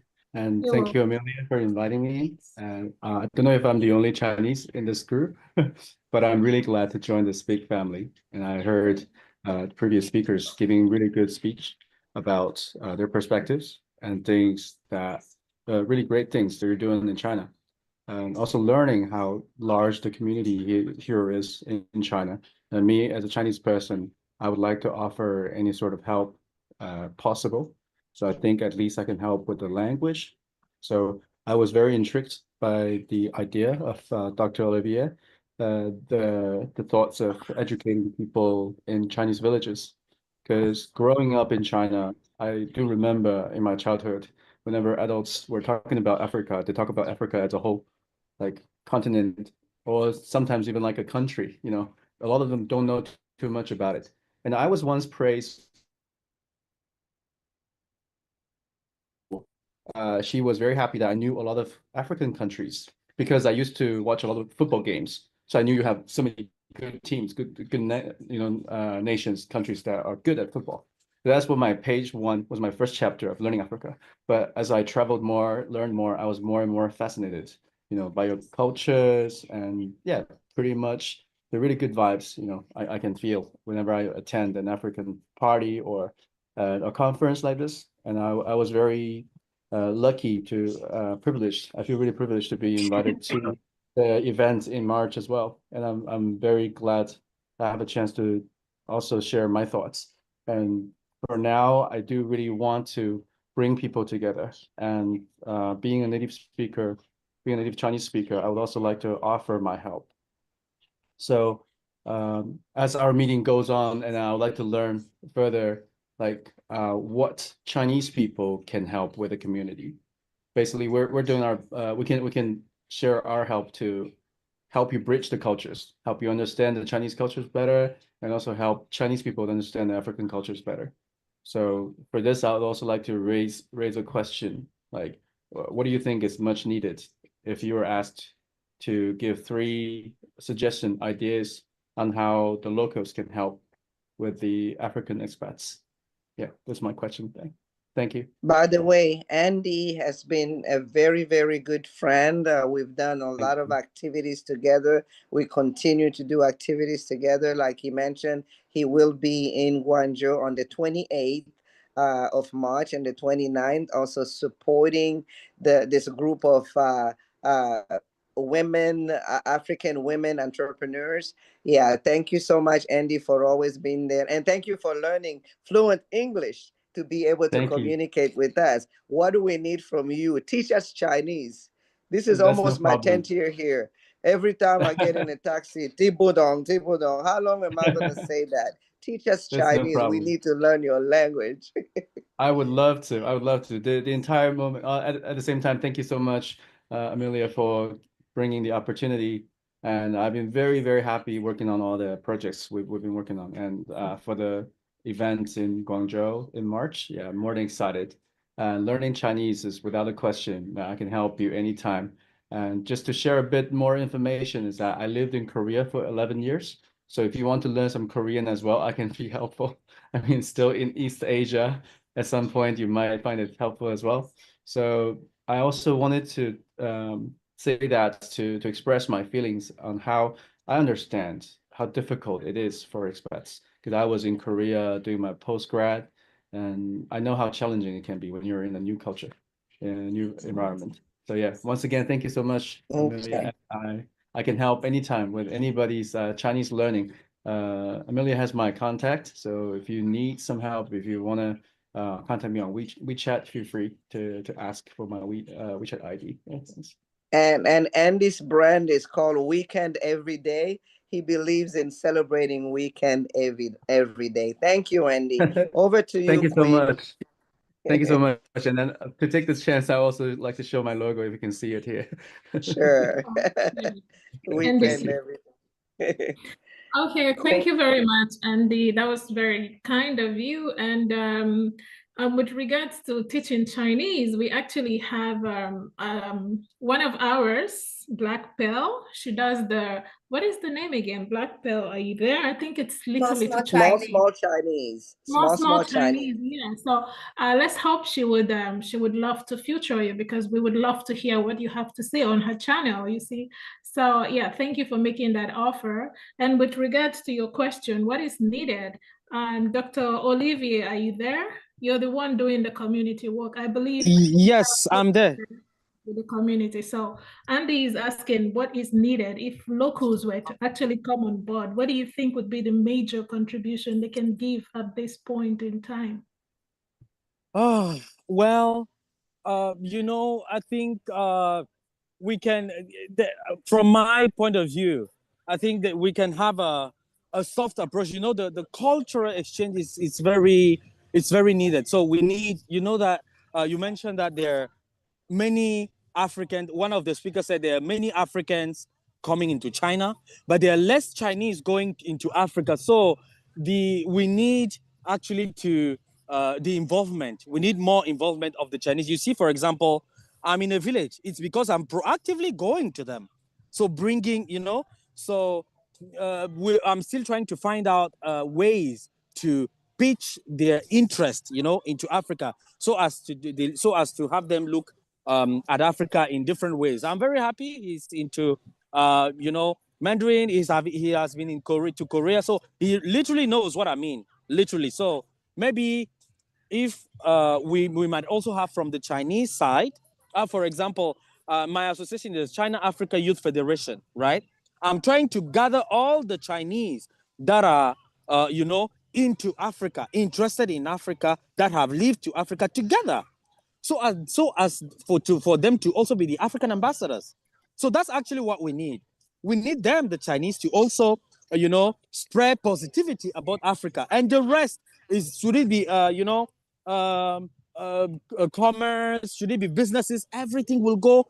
Okay, so maybe we need more African ambassadors, Chinese African ambassadors. So what is his name again?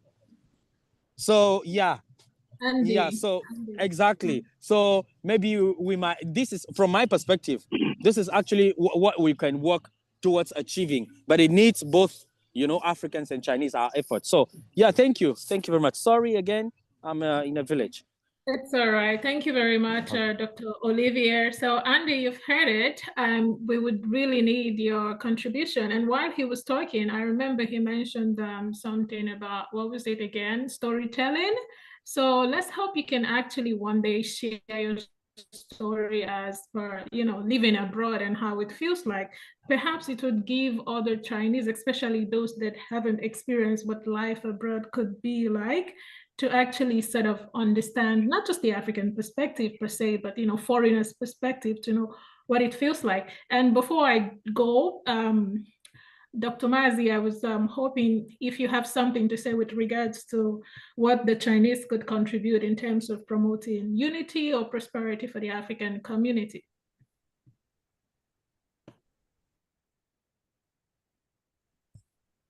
Mr. Maximus, can you hear me? Yes, yes, yes. Okay. Yes, you. Sorry, please come again. Say I your was question wondering if again. you have I was wondering if you have a contribution for Andy in terms of what the Chinese could contribute. Yeah. I heard him very well. I heard him very well, clearly also. Yeah, I think he's the only Chinese person in this meeting. Also, I heard my brother also said about, I know more Africans coming here. Actually, we have more Chinese in Africa than Africans in China, but many people don't know. Okay, in some countries we have Chinese city or village. Like in my country, Nigeria, we have a place we call Chinese village, and there are so many Chinese there. So that's it. So I think, you see, many Chinese people see Africa as a country. Okay. Yes, we need to educate them more, to know that Africa is a continent with 54 countries, not only one country or two or three, 54.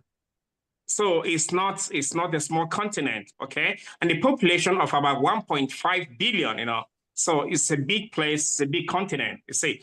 So, and what they are fed, from their internet or from their, spaces, is that Africa is like it's like a village, it's like a forest, A Chinese person before asked me if there are some monkeys living in my house in the village, So they need to, it's funny, right? So they need to be, somebody needs to give them orientation, okay? And lecture them that Africa is a continent with so many beautiful countries, modern countries, developed countries, and good people, hospitable people. So that's it. And sometimes, how China is. Many Chinese people that went to Africa, when they come back to China, they keep quiet. They don't talk about the goodness of Africa. They don't talk about the hospitality of Africa because of how their place is, You rarely see a Chinese writing an article or publishing an article positively about Africa. I have a Chinese friend. He has lived in my country, Nigeria, for 19 years. The kids are there. They are making, money there. Many Africans have big businesses in my country and many other African countries, So I think we have to, if you have a Chinese friend who has traveled to Africa, let him talk to, his Chinese, brothers and sisters and people about Africa. You see, and most times, they pay attention to the negative part, and brush off the positive part of Africa, which is not commending.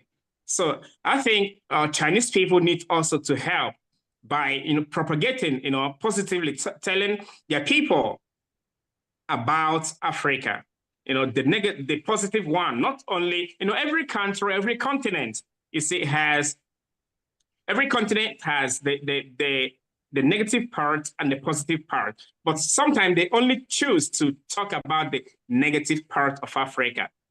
See, so that's what I will suggest, that many Chinese would need to help, okay, and talk to their people, because they travel less, okay, talk to their people about Africa and the positive part of Africa. Africa has made many Chinese people great and still making them great, in many ways, so that's it. That's my own contribution. So thank you. Thank you very much. Thank you very much. About Chinese thinking that Africa is a country, I think it's quite funny, and it's true, because I remember once taking a taxi and the driver was trying to strike a conversation with me, and he told me his friend was in the capital of Africa. And I'm like, huh, that sounds interesting though. So yeah, I mean, most of them. And if you remember, Mazi, the conference I attended in Guangzhou the last time, I think that was the point Dr. Olivier was trying to highlight on. A lot of Chinese actually do go to Africa, more than even Africans come to China. But the thing is, when we come to China, we pay attention to the Chinese culture. We try to learn the people, we try to understand them. But when the Chinese go to Africa, they pay very little attention to us. They care less about our culture. They basically want to continue with Chinese language. They want us to learn what it is to be like them and stuff like that. It's not really the way. So I think it's important that when we come here, we learn Chinese, we appreciate the Chinese culture. And when they go there, they try and learn us and appreciate our culture. I'm saying this because I've gone on a trip a couple of times with delegates from China to, say, Nigeria and other African countries. And every time we go there, they are always looking for Chinese restaurants, Chinese hotels, everything Chinese. They don't want to try anything local. But I come to China and I'm eating Chinese food. I'm not looking for African restaurant. So this is key, actually. I see a comment where Blessing said you could implement collaboration where you sort of promote things on Chinese social media. So yeah, Andy, we must thank you dearly for coming. And we're hoping that you can use your good position as a Chinese to tell other Chinese the true African story, social media, however it works. And we would also be happy to host you whenever we have the opportunity, just to show you the real Africa. Thank you very much. Excuse me, can I add Sure, a quick sure. comment? Sure. Oh, sorry to interrupt, but yeah, I actually wanted to add to my brother from Guangzhou. Yes, there are a lot of Chinese going to Africa. My focus is the youth, right? The youth work. A lot of Chinese are going to Africa, yes, but the majority of them are workers. They're into business, you know, and they are actually in their island. And as for the youth, they go there for maybe research, short-term research. They already have a goal, but still getting into the island and, you know, coming back. I've actually followed up several Chinese youth going into Africa. So, but what we need is them also to be experiencing, the moderator said it perfectly, experiencing Africa, learning to appreciate the culture. It's the same as we're doing here. So for that, we need the Chinese African ambassadors, you know, those people, and I really like what our brother from Guangzhou said. Africa made also Chinese great people. There are Chinese people that have been to Africa and, you know, experienced everything, and actually their life was changed. I've been to this China Africa village here in Zhejiang. The woman has been living in South Africa for 25 years, and she feels like, oh, I actually don't want to come back here. So maybe we need more of these positivities. You know, when they talk to their people themselves, you know, then the narrative will actually, you know, experience a shift. Thank you. Yeah. Thank you. Queen, I believe Blessing had two contributions. One, she was referring to teaching Chinese, maybe, and she also had a comment on collaboration. And Justina has her hand up forever. Oh, okay. Thank you very much for drawing my attention to that. Blessing said I can also teach Chinese. So yes, Blessing, thank you for offering. Should you be very much interested to learn Chinese, now you know we have one person also in the community. And Dr. Justina, just before we go to you, let me read out Abubakar's message. He said, please, why are we not allowed to work in China using student visa?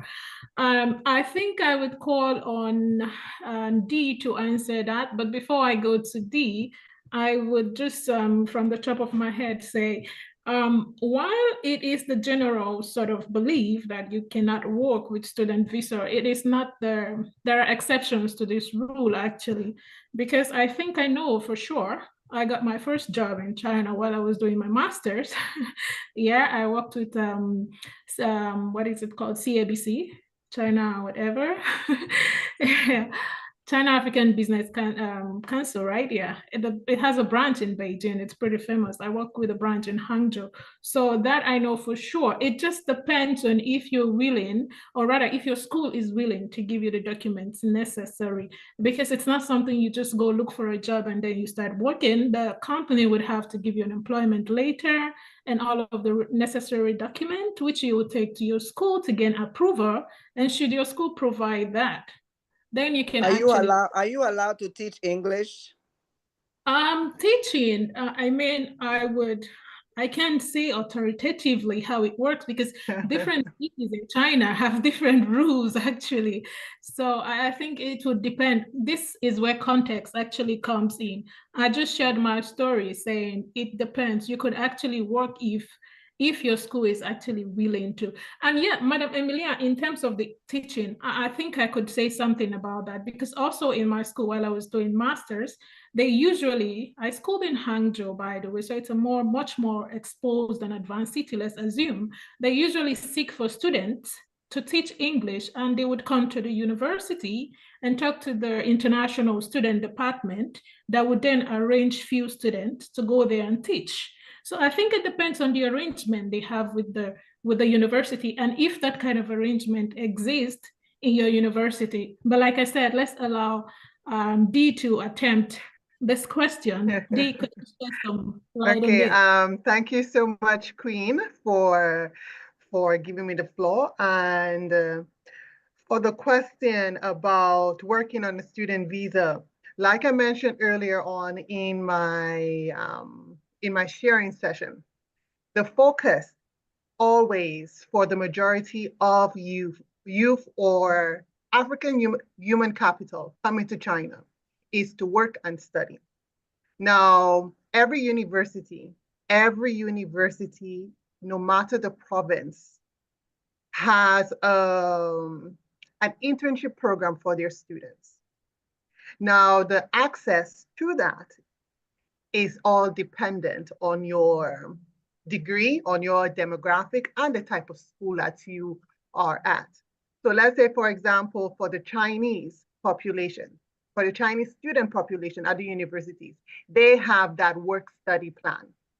They have that internship section where the school actually does the appointment or does the placements, or they can go out into the community. They can go out into the community and find those placements, right? Now, for expats in China, it's a little bit more challenging to find those placements, but it is still possible. There is a section for under the Chinese student visa, which is called the internship visa. Once you find a placement that is within your field of study, then you bring that placement to your school and you make an application through your school of study, and they will liaise with if you are a scholarship student or if you are self-paid.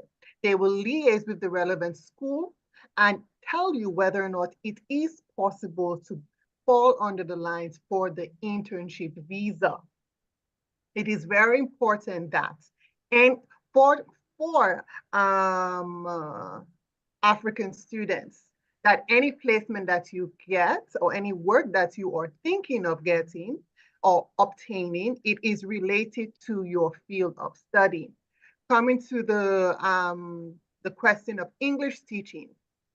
English teaching as a student in China is considered illegal. That is across the board. It is considered illegal. It is not related to your study.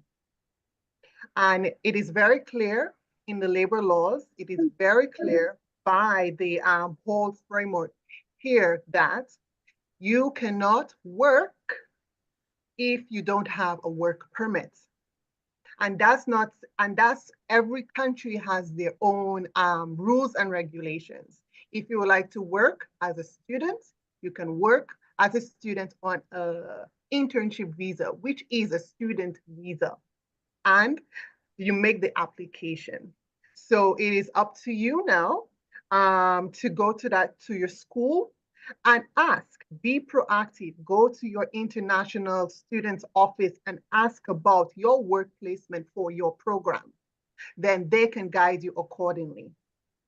If they are not giving you the information that you are seeking for, and as for the information that I have thus far, the majority of the African students here are scholarship students.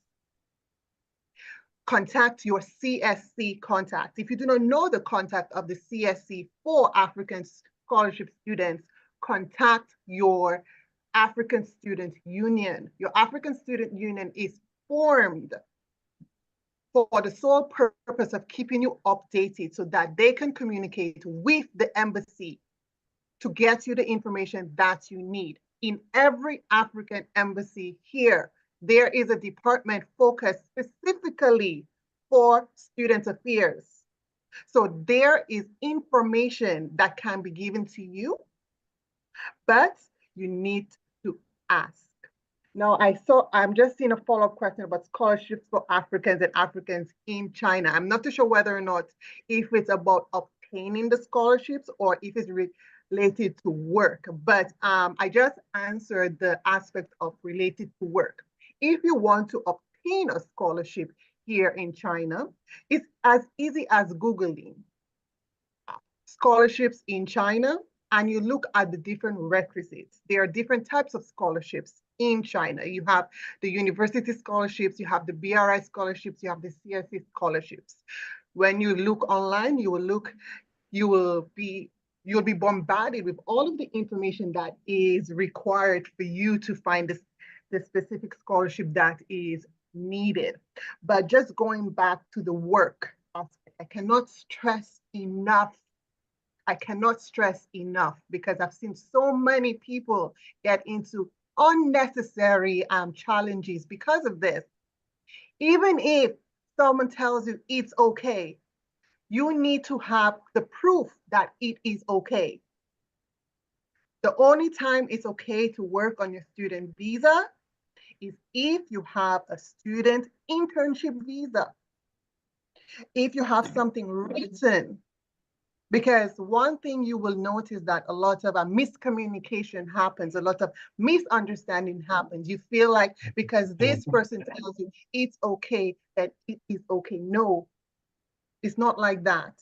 Always, always make sure that it is black and white. If you, let's say, for example, the only way that you can work as a student, as an English teacher or a language teacher here is if you came to China and you study teaching, or you're doing education as a degree, then you apply to your university and you ask for that opportunity. You have found a placement, a teaching placement, and then you can apply for the internship visa, which would give you the rights to work and study. So that's my my contribution to this for this section. I hope I was clear. I hope I stressed this point very, very much. And really, if there is any follow-up questions that you have pertaining to that, don't be afraid to ask. And just bear in mind that you can work, but it's the type of work.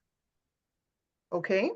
You can work, but it's the type of work, and you apply. There are work study plans for every student. Every student, there are work study plans for each university. Okay.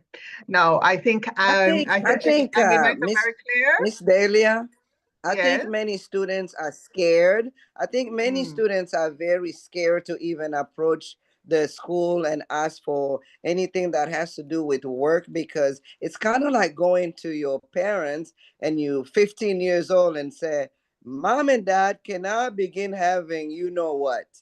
And what are your parents going to say? No, no, no, no, no, you can't have it. So the students are scared.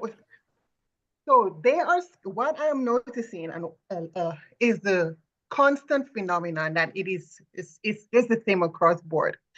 The work that they're asking to do does not fall in line with their degree.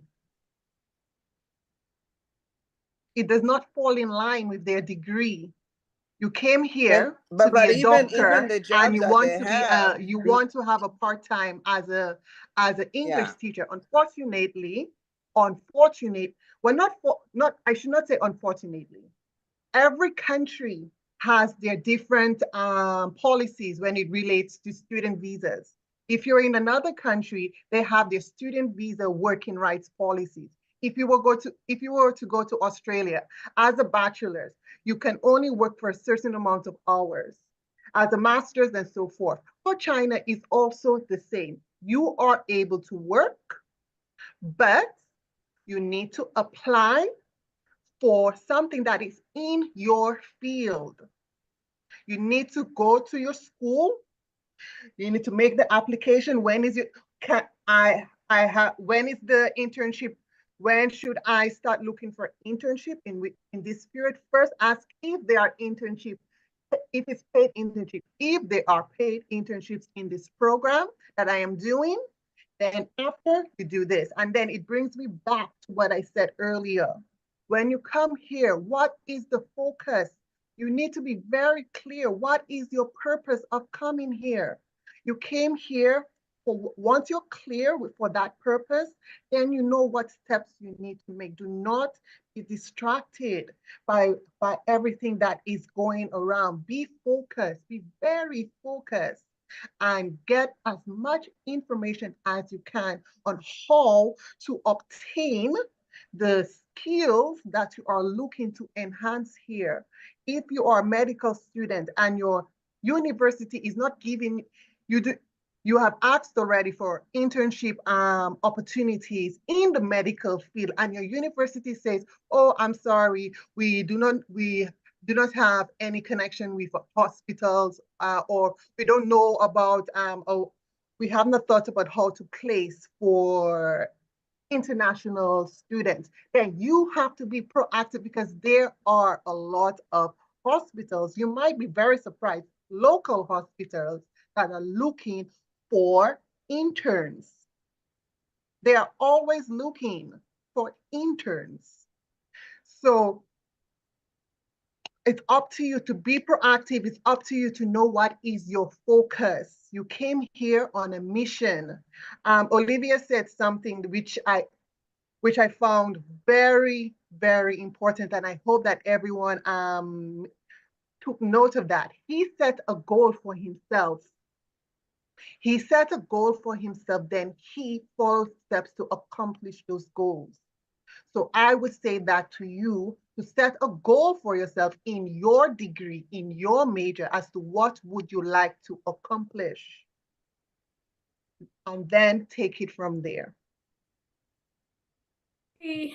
Thank you very much, Dee. Thank you. That was a very thorough analysis you did there. I don't think anyone would have a follow-up question on that topic.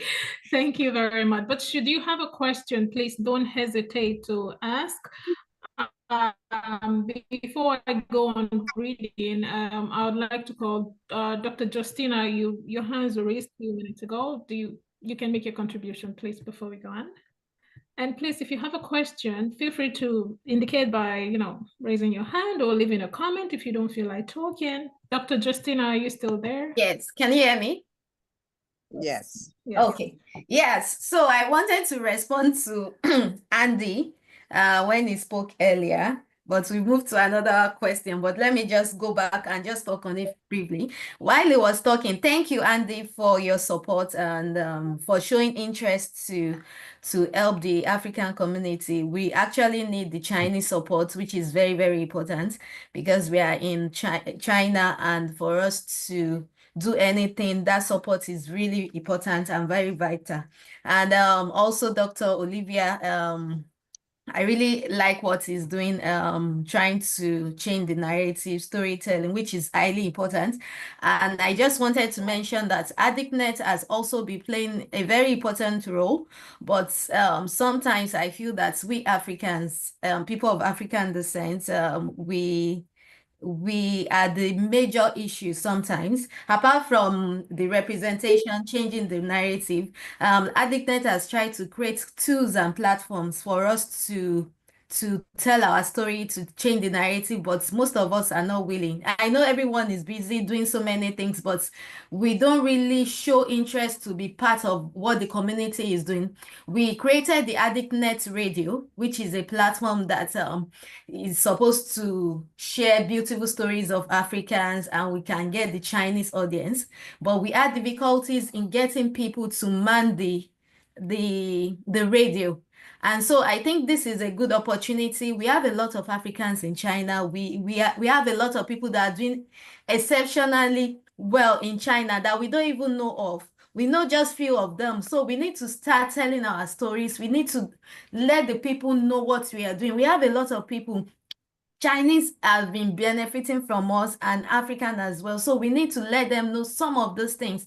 They cannot tell our story for us. It has to come from us. And we have all these tools. We have all the platform, but we are not making use of it. I want to try to encourage us to step into the community. Like I mentioned earlier, there are a lot of initiatives. A lot of us has a lot of initiatives. Let's tap into it. Let's see how we can work together and use all the platform available. We need people to use all these platforms. If we don't have people to use them, then at the end of the day, the purpose will be defeated. So we need people to be part of what we are doing. We have everything available. We just need people. We have to create time.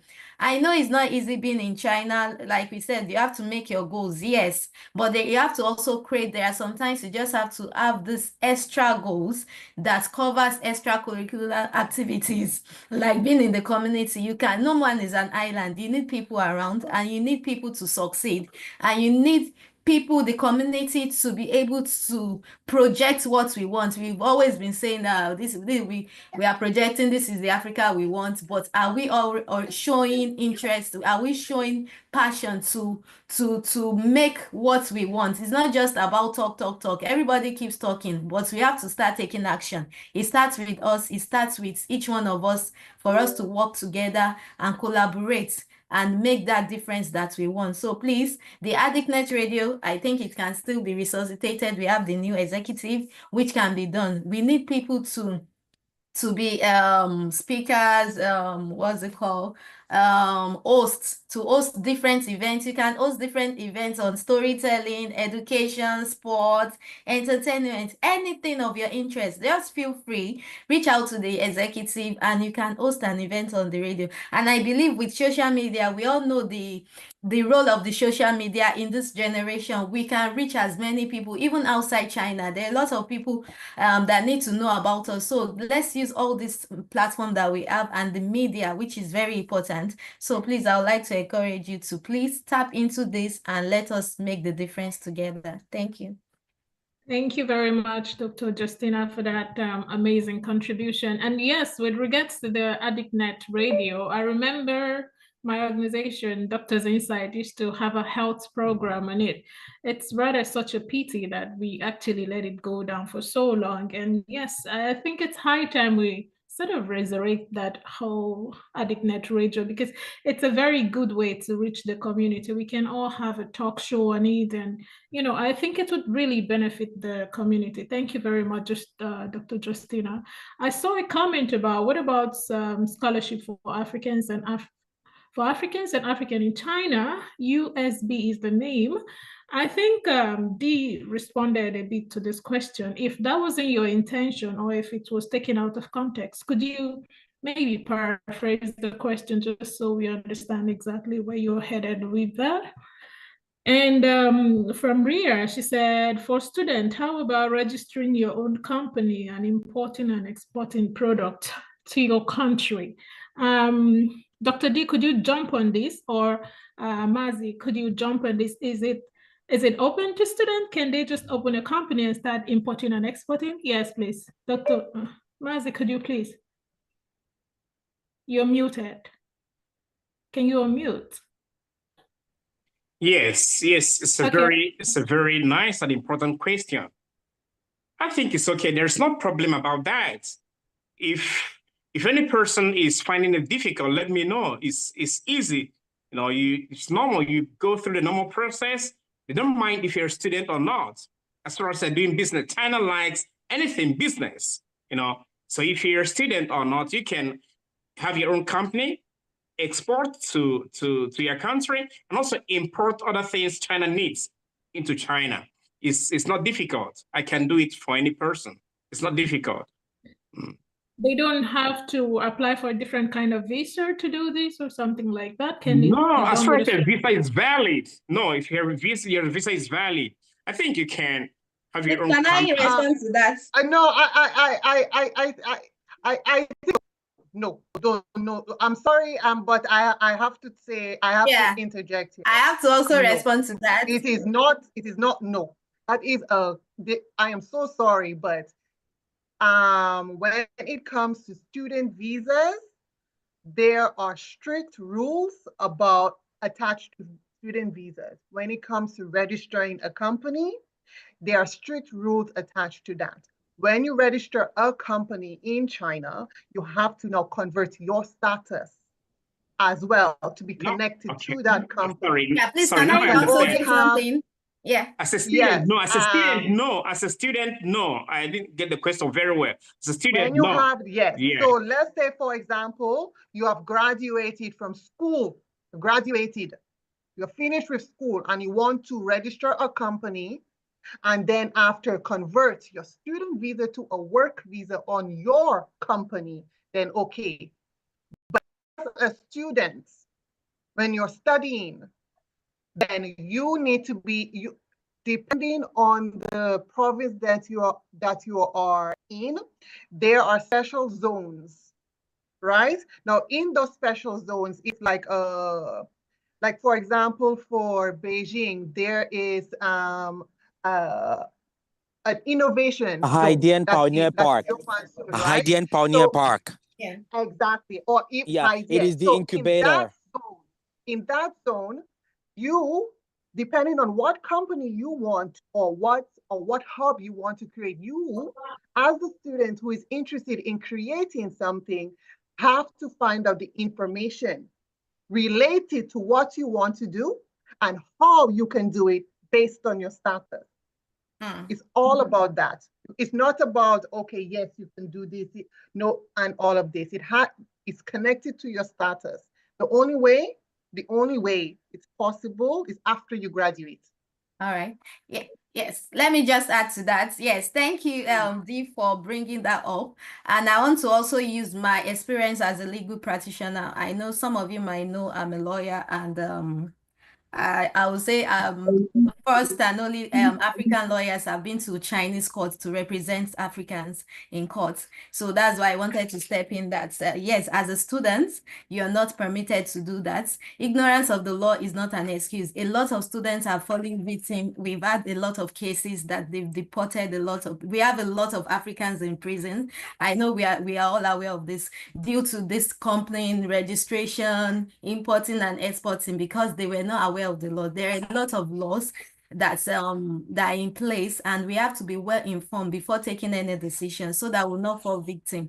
If you don't know about it, just try to find out. There are a lot of Chinese lawyers that you can talk to. And I think that's one of the ways Andy can help us, since you asked for what the Chinese. I have Chinese lawyers that I still partner with. I still help Africans. If you have any legal issues that you need help with, these are some of the things that ADICNet is also supporting our people with. Feel free to let us know. We'll guide you. We'll give you all the guidance you need. Make sure you are well informed before making any decision, before rushing it. I know we are in China.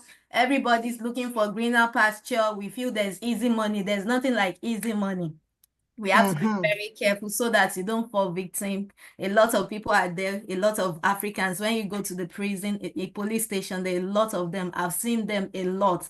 And sometimes I feel very bad when I see my brothers and sisters. Some of them, they are there not because they committed the crime, but because they were victims of information. Yes, and that's why they're there. But ignorance of the law is not an excuse. That does not exempt them. So we have to be very careful where we are trying to make money, why we are trying to be better people and to be. So please, let's just be careful and be guided. Thank you. So even to add to what Justina is saying, look, I hope that everyone has listened carefully when she stressed ignorance of the law is not an excuse, which means that if your friend tells you it's okay, that doesn't mean that you should do it. You should follow the research. You should ask the question. And just because your friend is doing it, that doesn't mean it's okay. And that's the reason why, again, it's up.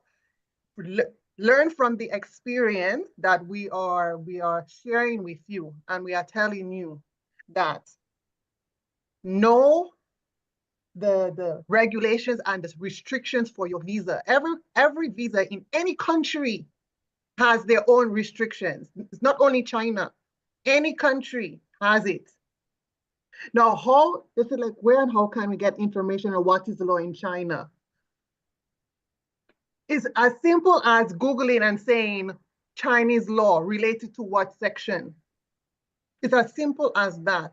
Or if you don't want to trust the internet, Barrister Justina just said that ADICNet has the support, especially the knowledge when it relates to legal information about this country. So there is the knowledge bank you can tap into to get those information. But stress again, before you think of doing anything related to money making, as we have coined it, find out the information. Yeah, I want to. Okay, Go okay, ahead, yeah. go ahead. So, yeah, definitely. So I totally agree with what both of you, are saying. Actually, the do's and the don't are actually included in the International Student Department, right? So when it should be around the orientation session, usually we say, okay, you shouldn't do this, you shouldn't do that, right? And they're actually explaining you the type of visa you are at, right? And what you should do. So that's number one. So keep close contact with the International Student Division. And as for the working import and export, it's actually not allowed. So, because the one thing that they ask is actually your graduation certificate. So meaning you're already ending your studies. So, but there are actually more policies that made the process of setting a company easier. Like you have incubators, but that's after your studies. It's safer to you can actually you can pre-plan. Let's say this year is the year of your graduation, and you are set, let's say, to end in July, and in the same time preparing to open your company and going to incubator, it will help you a lot. But definitely not. And everything regarded to the do's and the don't, those information are already given to any, as a student. I definitely know. It is at the international. So it doesn't take you anything. Just go to any of the teachers. There are several teachers in charge, right, of foreign students. Okay, what is ABC? Sometimes even for the visa making, you literally go to them and give them your passport. They will have to go through the process, everything. You are not going to the immigration. You can choose to go. So they have all of those information. But for specific ones, I totally agree with the two. You can Baidu, you can Google. Informations now are out there. Okay, thank you very much, everyone that has contributed to this topic. It's quite interesting because I mean, before now, of course, I was thinking location actually matters, because I want to think that in some cities, because I've seen actually there's this video trending, and I think Bichara, for those that know him, posted this entrepreneur lady that started a company while she was studying in China, and then she went to Nigeria, and boom, she became the big deal. And I mean, people might get inspiration from that actually.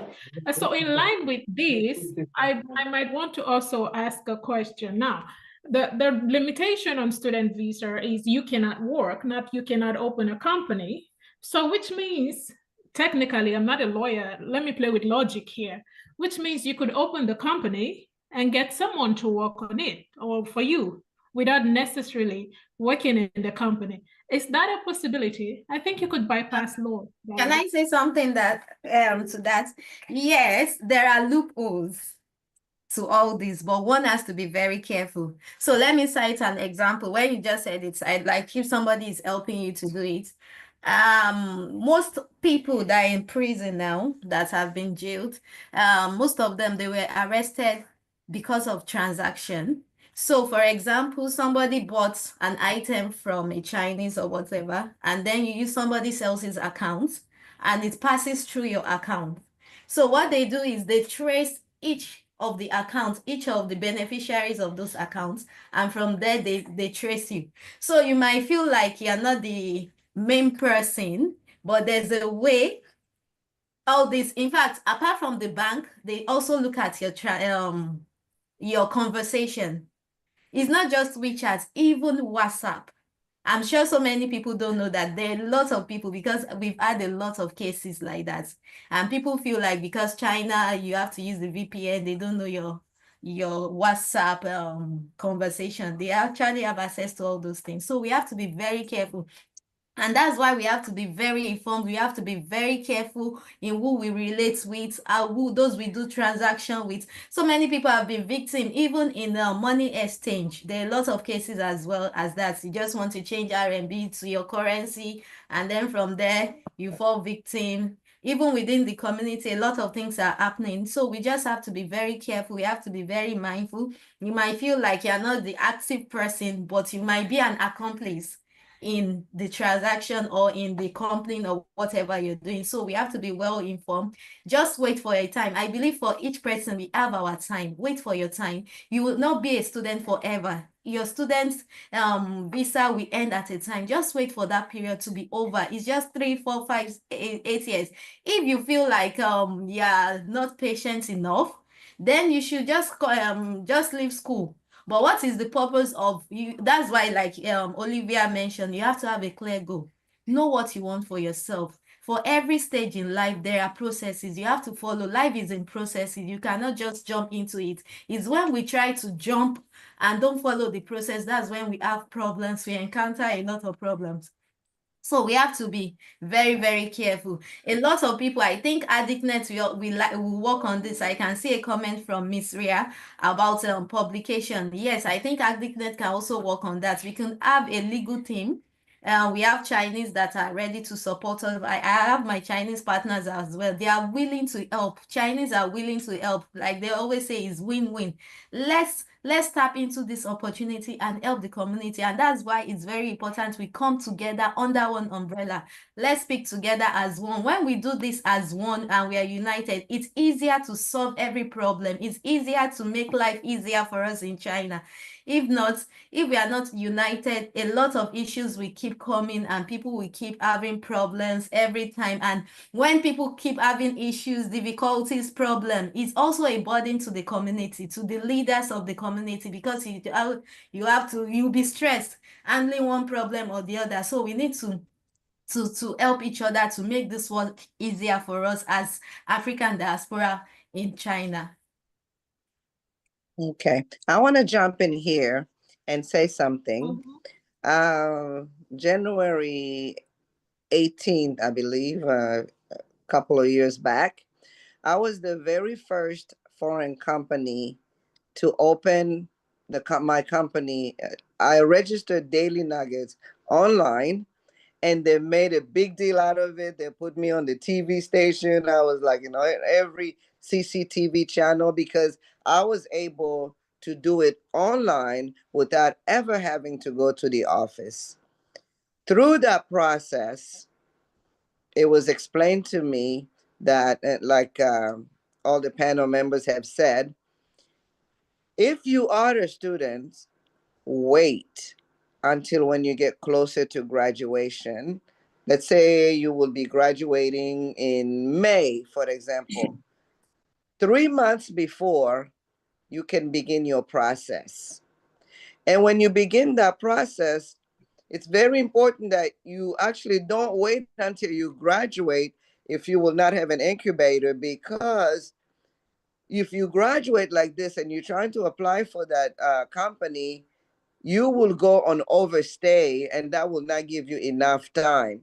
So if you do have your degree, let's say your bachelor degree from Africa, although masters are better for them to give you their work permit, whatever. If you do have your degree from Africa, for the paperwork purposes, because the Chinese require that graduation, whatever it's called, diploma, I guess, they require that. But so you can still use the one from Africa, because you know that in 3 months you're going to be graduating. And then when you graduate then from the Chinese university, then you will bring and show that graduation degree. The reason you do it like 3 months before, so that you can have enough time not to go on overstay, that you have to rush out of China and go back to your country. That's at least the way they explained it to me. Okay.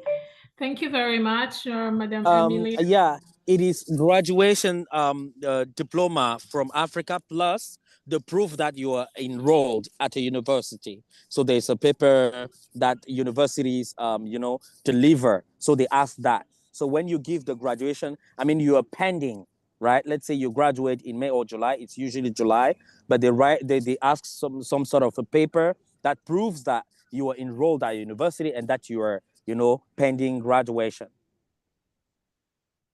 Okay. And I was gonna say, Ria has some experience with this as well. Ria, would you like to share?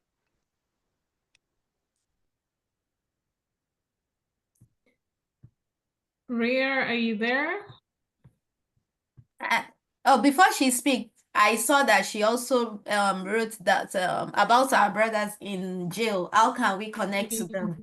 I think the best way to do this is through the embassies, and that's why ADICNet has been working with the AU and other African mission. So it's very important we work with them and see how we can also help those. We have a lot of our brothers. In fact, a lot of them, their families are not aware that they are in the prison, and so we have to find a way to work with each of the African embassies, the African Diaspora embassies, that's the Caribbean, just to be able to support them, because they have the contact, they have the details and data of our brothers and sisters in prison. Although sometimes it's just how the system works. They don't have some information. Sometimes, for example, when someone is arrested, I think it's due to communication issue or some issues. Some information don't get to the embassy on time. So, but as a community, we can step into that. We all have friends. We know our brothers and sisters in the community, in the city where you live. If you've noticed that you've not been seeing someone for a long time, let's try to check on each other. That's another way to be able to know if someone has a challenge or not. Let's check on each other. And from there, if you see that you notice that you've not seen a person for a very long time, check on the person as a student or a workplace or wherever. Check on the person, and from there, because sometimes the embassy may not get this information. So it's also our responsibility to report some of those cases to the embassies so we can help our people as well. Thank you Justina, very much. I have a quick question. I have a quick legal question. Justina. Yeah, I can hear you, ma. Yeah. Okay. So those of us that have open companies, for example, is it legal then to act, let's say, with the government of our host country as a third party for like fund pools, whatever, for transactions legally with the law people of this host country? I think you have to ask your embassy to get the information. I can speak from the Nigerian perspective. I know the embassy won't do that. It's not part of their work for your transaction. I'm very sure they won't do that. But you need to ask from your embassy to know what is obtainable. If it's something that can be done, why not? Then it makes the work easier. So, but I cannot really, because every country has different rules, different laws, and the embassy, the mission has different work rules as well. So we just have to find out what is obtainable before doing that. Okay. Okay, thank you very much. Can I ask something? Tinashi. Okay, Tinashi, please go ahead then. Okay, thank you. I just want to take you back a little bit. I heard someone speaking concerning the studying of medicine in China. but I didn't really follow up. I was in a noisy environment. So my question, like, I just picked something from that speaker. I'm not so sure who was talking about it. She spoke about thriving to seek the opportunities of doing internship at a hospital. Yeah, if you want to practice the medicine. So my question is from that speaker, if like if the speaker is still here, Oh, how yes, I'm where here. can okay, thank you. Yeah. So where can someone start given that maybe you are done with your undergraduate and yeah, you didn't really get enough time to like enough opportunity to practice and do internship. Then you want to pursue as you said, maybe at a good hospital this time and where there are better opportunities, where you are accepted. So are there any ways that you can navigate that pathway easily? Okay, thank you so much for that question. And I have to say that the medical field for students is one of the most challenging sector to get that practical information. And that's obviously, as you know, it's about the culture, the integration with the patients and the doctor. It's not about the language. It's about the trust between the patients and the doctor. Now, I had the opportunity to have conversations with international hospitals here to just really speak to them about placing medical students as residents or interns or so forth, right?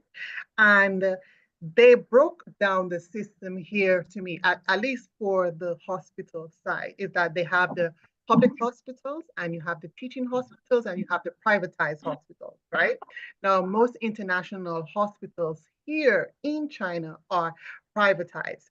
However, with the public hospitals, if you have noticed in your experience in going to the hospital, you see that a lot of the departments, the doctors, they're willing or they're trying to communicate to you in English or in another language. In that experience, I simply asked the doctor that I was seeing that, hey, is your department interested in partnering with students? I know many medical students, international students, who want to learn. And I was surprised by the feedback. They said, yes, we are willing. We want them.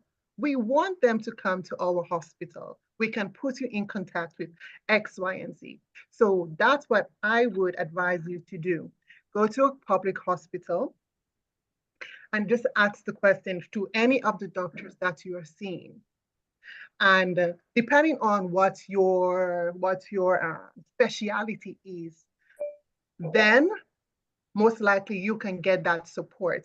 However, from the knowledge that I have for if you're doing your bachelor's in medicine, usually your internships are more general.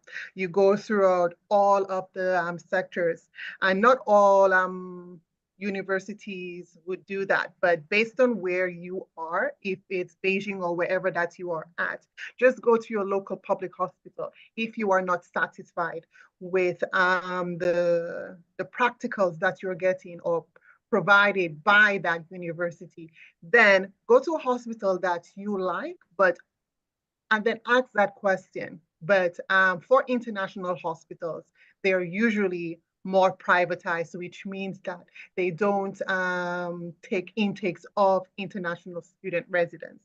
It's more for the public teaching hospitals in China. So I hope that I was able to answer your question and give you some context as well. Yeah, I want to add a little bit to that. Definitely, Delia, but you have to know that universities, when you're doing medical studies, usually it comes with a package. For example, at Peking University, there is already a practice involved with that, but not, as you said, not all the universities are doing that. So that's already a very good point that you mentioned. But I think going directly like that, to a university might be challenging for, students, especially African students, that they might not open you the door as easily as, you think. Maybe we speak Mandarin, so we do know what I'm talking about. But I think the good point, what she can do, in addition to what you said, Dalia, it might be to get a recommendation from the teacher, because they Yes, do you're have right. a That lot helps. of connections. Yeah, that helps a lot. Let's say, for example, the I school, forgot to add that part. That helps. Thank you for yeah, that. That helps. the internship that you got at school, maybe it might not be enough, but then you go to your supervisor, and you ask for a recommendation, and that is the easiest way, because they will be helping. Can you imagine a foreigner getting into the hospital saying, I want to intern? It's, as you said, Dalia, it's the most actually challenging field here, especially for foreigners. So maybe what I would recommend is, getting, maybe know what you know first. If it would be better if you do some, some research. Maybe you already have in mind several hospitals, and then you talk to your supervisor, say, well, I'm interested into this type of internship, and they will definitely lead you, because they want you to graduate. So yeah, Yes, that's yes. exactly. So foster the communication, be closer to your supervisor, especially when you're a Oh, medical student. and also, there are a lot of foreigners here. Well, a lot of foreign doctors who studied medicine and now are at hospitals here. So it is also important to connect with those. I believe that even those that some people that are in attendance now are, maybe we have some doctors in there in our that's in this chat now that are at hospitals already, because I know I have met a lot of African doctors from different that are based in different provinces that are currently practicing in hospitals there. So on ADICNet's end, here, so let's hear what he has to okay, say. okay, no Dr. problem, no Queen, problem. do you want to jump on this topic before we move on? Oh yeah. Good morning or good afternoon, everyone, depending on where you are. My name is Dr. Romeo Marcia Chomte. Like almost 14 years now in China, and I have done I finished my general medicine here and also my specialty here in China. And regarding to that question, for the student, as a student, you have two ways to do your internship. The first thing is that your university have what we call affiliate hospital. That is easy way to have internship. The second way is like you go to the hospital website, usually the hospital website, the Chinese version, because the English version, usually there's not much information about it, only maybe how to contact the hospital and every stuff. But the main information is usually in Chinese. When you go to that website, usually you have the place where you can make appointment with the administrative staff of that hospital to have your internship there. And that's the easiest way to do. And in China, there's a lot of hospitals in Beijing as well, in Guangzhou, in many cities, in Zhejiang, in Shanghai, even in in the city where I am right now. Is the easiest way how you can really get the internship. And also, you have what we call fellowship. I know that in medicine is really different, because in medicine you have two kind of fellowship. You have a fellowship when you finish your specialty, and also you can have a fellowship when you just graduate as a general practitioner, like when you just finish your 6 years, depending if you're doing your MBBS, or 5 years, depending if you're studying in Chinese. And for that is the teacher, the professor, or the doctor that we ask the hospital that he wants you as his intern. And he will write a letter to the administrative staff, and the administrative staff will do all the work, all the processes for your visa and everything. Most of people don't know about it because it's really few, but there are some foreigners who do that. Most of the time they come from Europe when they want like maybe experience in the Chinese medicine, how it's work. And all those information are on the website of the hospital. If you need help about it, I can advise you on the group, on WeChat group, if it's okay, if you don't mind. Yes. Yeah. Thank you. That is very good, because for those of us that are not doctors, we're beginning to feel jealous. Thank you very much, Dr. Romeo, and every other person who spoke before him. Thank you for the contribution.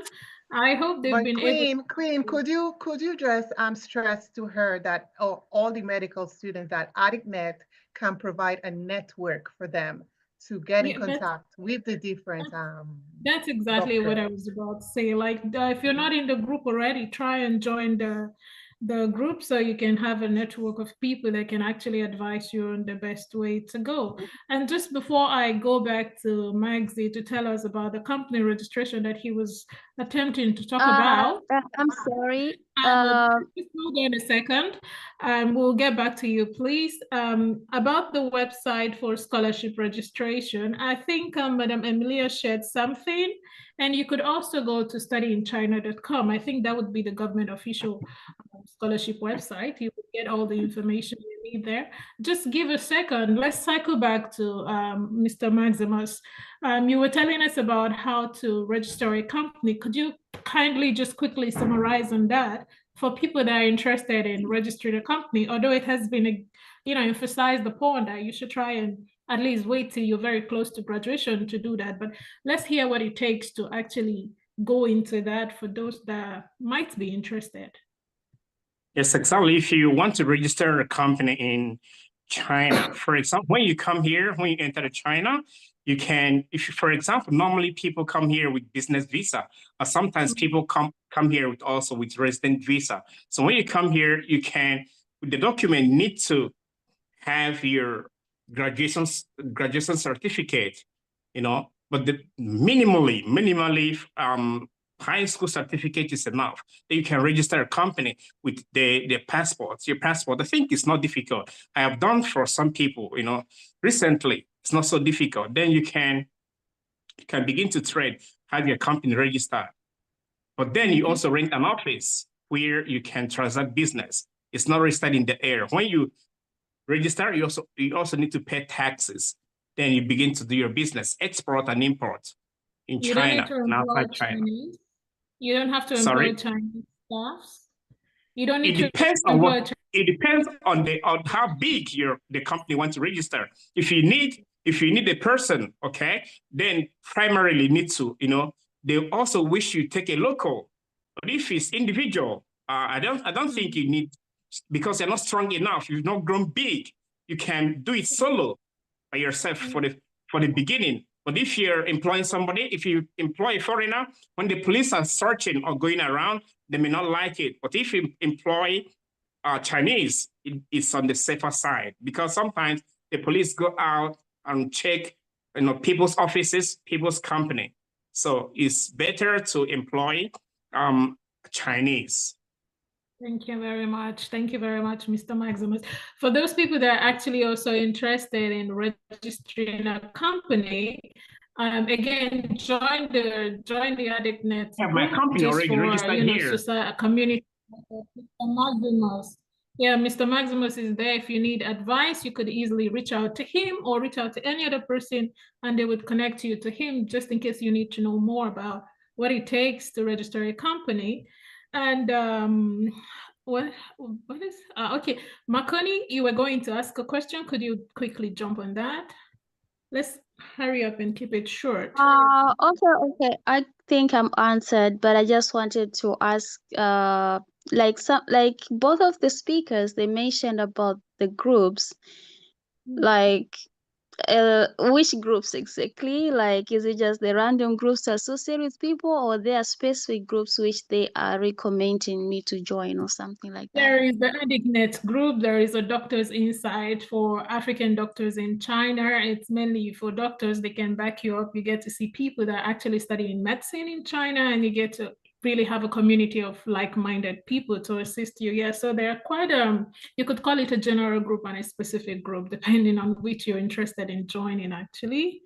So I hope that. What I would suggest, first thing, Tinash, first thing to do, the head of public health for ADICNet is here. Ladies Get and in contact gentlemen, with him. as we Number come one, to the step end one. of our From that, 2025 General have a Assembly, conversation with him, then he can guide you as to what you can do. Okay? Thank you. Thank you very much. Let me just jump in here and say something about opening a company. Yes, I do understand that most students do not have much money to be paying agencies. When I did mine, the action of actually registering the company, that process is free. When Ria was speaking to me a while back, before I opened registered Daily Nugget, I didn't understand what she meant. But then when I was ready to do mine, I asked the authorities here in Beijing and I said, how much is it? And they're like, no, it's actually free. If you understand the Chinese language and you can get in the system and do it online in Beijing, all of that is free of charge, the registering part. But why do you have to pay an agent sometime? Is because they take the time to put all the paperwork together and all of that. The reason mine was free because they were helping me. And but because I can't read Chinese, I still paid my Chinese friend and I said, listen, I know they're helping, but I want you to look out for my best interest. So here, I'm going to pay you something. Come and assist me. But if I had spoken Chinese, I could have gone in the system, and the system is still there. I believe Beijing was the first city in China to actually open the choice of doing the opportunity for people to do it online without going in person to register your company. I'm not sure if since then other cities have caught on to that practice, but for right now, I know that in Beijing you can do it online, free of charge to open it, but then you have to find your office as for your address. Yeah. Okay, thank you very much, Madam Emilia. I still don't understand how we switch, and there you are talking, and here I am moderating, but you did a good job switching. Thank you for the contribution. Just before we move on, I would like to actually acknowledge Bridge Africa Magazine for their support and also announce their advert. You can introduce people to advertise on Bridge Africa Magazine. They have the 50% promo and the code is ADICNet, 50% off. So yeah, if you have a friend that wants to promote their product in Africa or something like that, you can encourage them to advertise on ADICNet. And since there are no further questions and the time is really fast spent, I think it's time, just like Dee rightly said, it's time for us to, almost time for us to go to bed. So we should, I think at this point, would quickly introduce some of the heads of the department in ADICNet. So should you want to get in contact with anybody, you would know exactly who you need to talk to. On that note, I think I would start with Dr. Romeo. Since we have something related to health, Dr. Romeo is the health head of public health for ADICNet. Dr. Romeo, please introduce yourself. Again, good evening, everyone. I'm Dr. Romeo Masha Chomte. Yeah, I've been in China for 14 years, like she said, and like I think most of the Guinness group, I have known them for like more than 3 years in the COVID stuff. And also, not just in this group, but I'm also in a lot of group in Africa as well that help people to connect in China, specifically where I work, and also in Ninja, in Europe, especially about some kind of surgery that we cannot do in Africa. But my main goal, especially for the community, is like to bring advice really about medical field to our community, because many people don't know what to do really concerning their health, especially many people like workers in China don't have medical insurance, and this is really a big issue. We don't have so much time, but I hope that maybe in the group we can talk about much about it, which really essential for me. And thank you, everyone. Thank you very much, Dr. Romeo. I think I speak for the community when I say we're looking forward to the next interesting we would be having. So Dr. Romeo and maybe some of his colleagues would champion something like that. Just Ben, are you here? Just Ben? Just Ben, are you here?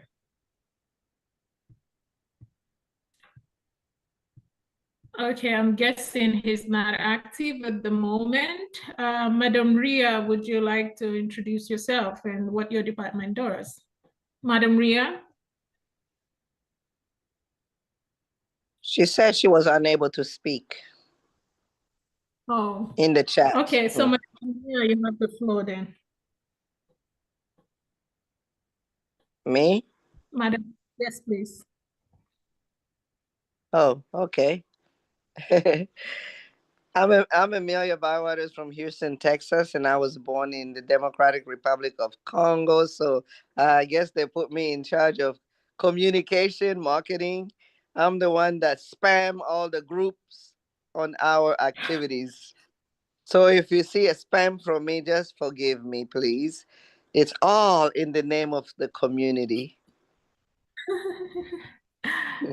Thank you very much, Madam Emilia. Yes, so when it comes to communication and publicity, Madam Emilia is in charge. And for those that are asking how can they join, I think she shared her WeChat earlier. You can easily add Madam Emilia and she would link you up to almost any community you want to join in China. And if you can't find me, just type Daily Nuggets. You'll find me. Okay, yeah, that is also her platform. You can type Daily Nugget and reach out to her. Grace, could you speak now? Are you there? Yes, Madam Queen. Hello. Good evening. Hello, everyone. It's nice to have the community here today. My name is Grace, and I am the head of the academic committee. So anything that relates to schools, scholarships, getting to meet with professors, students in different schools, I think I'm your show plug, so do reach out to me. I would drop my WeChat now after this talk, and then you can like reach out to me personally or even on the group, just at iTunes, and that's me. Thank you, everyone, and then it's nice having the discussion, the insightful discussion, and all of the contributions are very valuable. Have a good evening. All right. Where are you from? Where is she from? Okay, I am from Nigeria, so I am your sister. Okay, thank you so much. Okay, She's nice a to see you Niger here. girl, Niger. Thank you very much, Grace. Thank you very much. That was a very comprehensive, brief introduction. Thank you. Is Luis around? Luis, are you here? Luis is the head of IT. He's been the head of IT for like forever. And I think he's the best IT person you can actually find in China. And to top that, he's a very easygoing, calm, almost always ready to help kind of a guy. So Luis is in charge of IT and he champions that for the association. And after, also, I think Just Ben, I thought he was present, but I don't think he is. Just Ben is the head of environmental sustainability. So when it comes, oh, okay, you go ahead. Hi. Sorry. I've been traveling, so I was just in the background. I want to say thank you. Thank you to everyone that has been that has contributed to this wonderful session. My name is Benjamin Semogere. I'm from Uganda, and I'm currently the head of environmental sustainability. Yeah. And I'm so delighted to be working with these wonderful heads from across all over Africa. Yeah, I don't have much to say. I just want to say thank you so much for the opportunity that was offered and to me to serve with you. Thank you so much. All right, thank you very much, Just Ben. Thank you, and thank you for what you do for the community. Is Sissy? Sissy, are you present? Sissy, can you say hi? Yeah, I'm here. Oh, Thank okay. you for your great work. Yeah. It's time to sleep, but I'm still I'm still here. Yeah. Congratulations, you're doing a good job. Yeah, for everyone. Yeah. This is Sisi from Togo, and I am in charge of with ADICNet for trade and commerce. I have experience working with African embassy, started from my own embassy. So my main job is to promote our products, like African products. So we are trying to set up e-commerce platform to create traffic on that e-commerce platform with African products, the whole African 54 countries product. And also to serve our clients, because we also have traders, buyers international buyers also. So we are working with our own suppliers to provide them service to our international buyers. So being responsible working together with ADICNet, promoting trade and commerce, is just like my field. So thank you very much, guys. And the future is ahead. Yeah. Thank you very much. Bye. Thank you very much. That was a very nice intro. Yeah.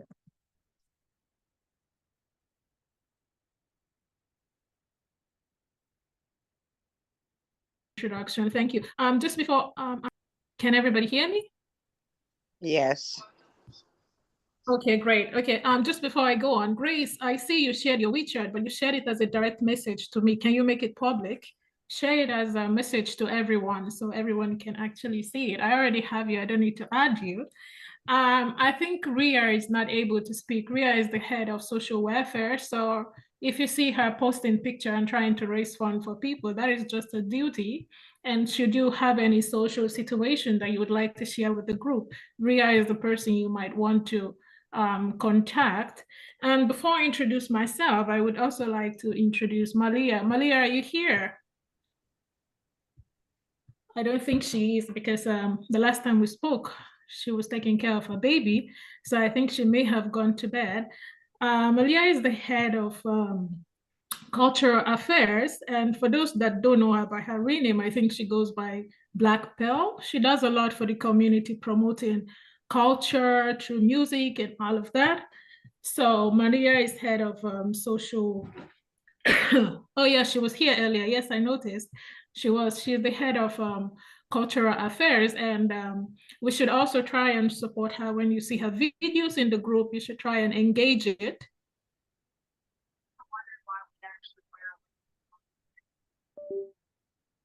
Because we cannot speak of unity if we cannot actually support each other, right? So yeah, that is probably the person you would want to speak with. And for those people that say they can teach Chinese, I think she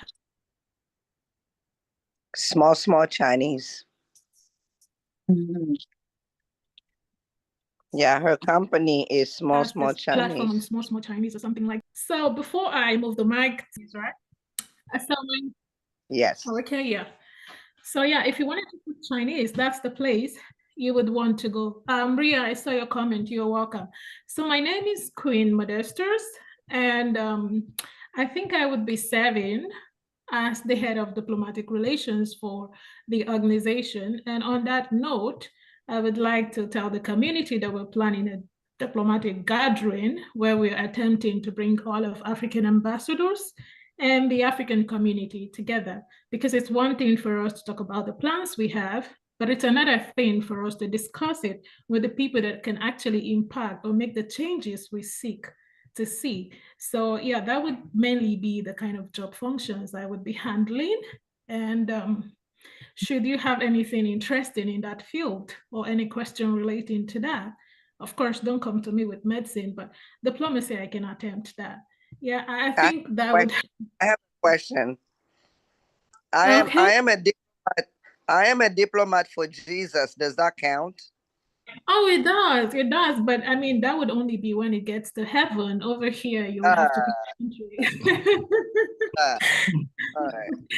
Anyway, so I would have to hand the mic back to, I think, Madam Emilia to bring Shani video or something. But before I go, I would really like to thank you all for your time and for engaging, for staying this late just to listen. It's been amazing. And please don't let us end it. We can continue this conversation in the group. And also, like we rightly said, we were not bluffing when we said we're a community. Should you have a problem or an issue, you don't have to take it all by yourself. You don't have to carry the cross alone. We're here and we would be more than willing to help you. So on that note, I say thank you very much. And Madam Emilia, over to you. Thank you so much. Thank you to all of our speakers, and thank you to Queen, the brainchild of making this particular event happen. She worked very hard to set the foundation for this. How about a big hand? Something on the WeChat, on the chat group. Give Queen a special big hand for this. She really worked hard for it. Of course, it is teamwork. It is teamwork, but sometimes one person can make a difference. She planted the seed for this one, push, push, push, and then we all came on board. So here we are for our very first, hopefully not last forum. I know the time has gone, and we said from 8 to 11. The last thing we're going to play is our closing comment from our president. But before we do that, my good friend Michael from Bridge Africa, are you there?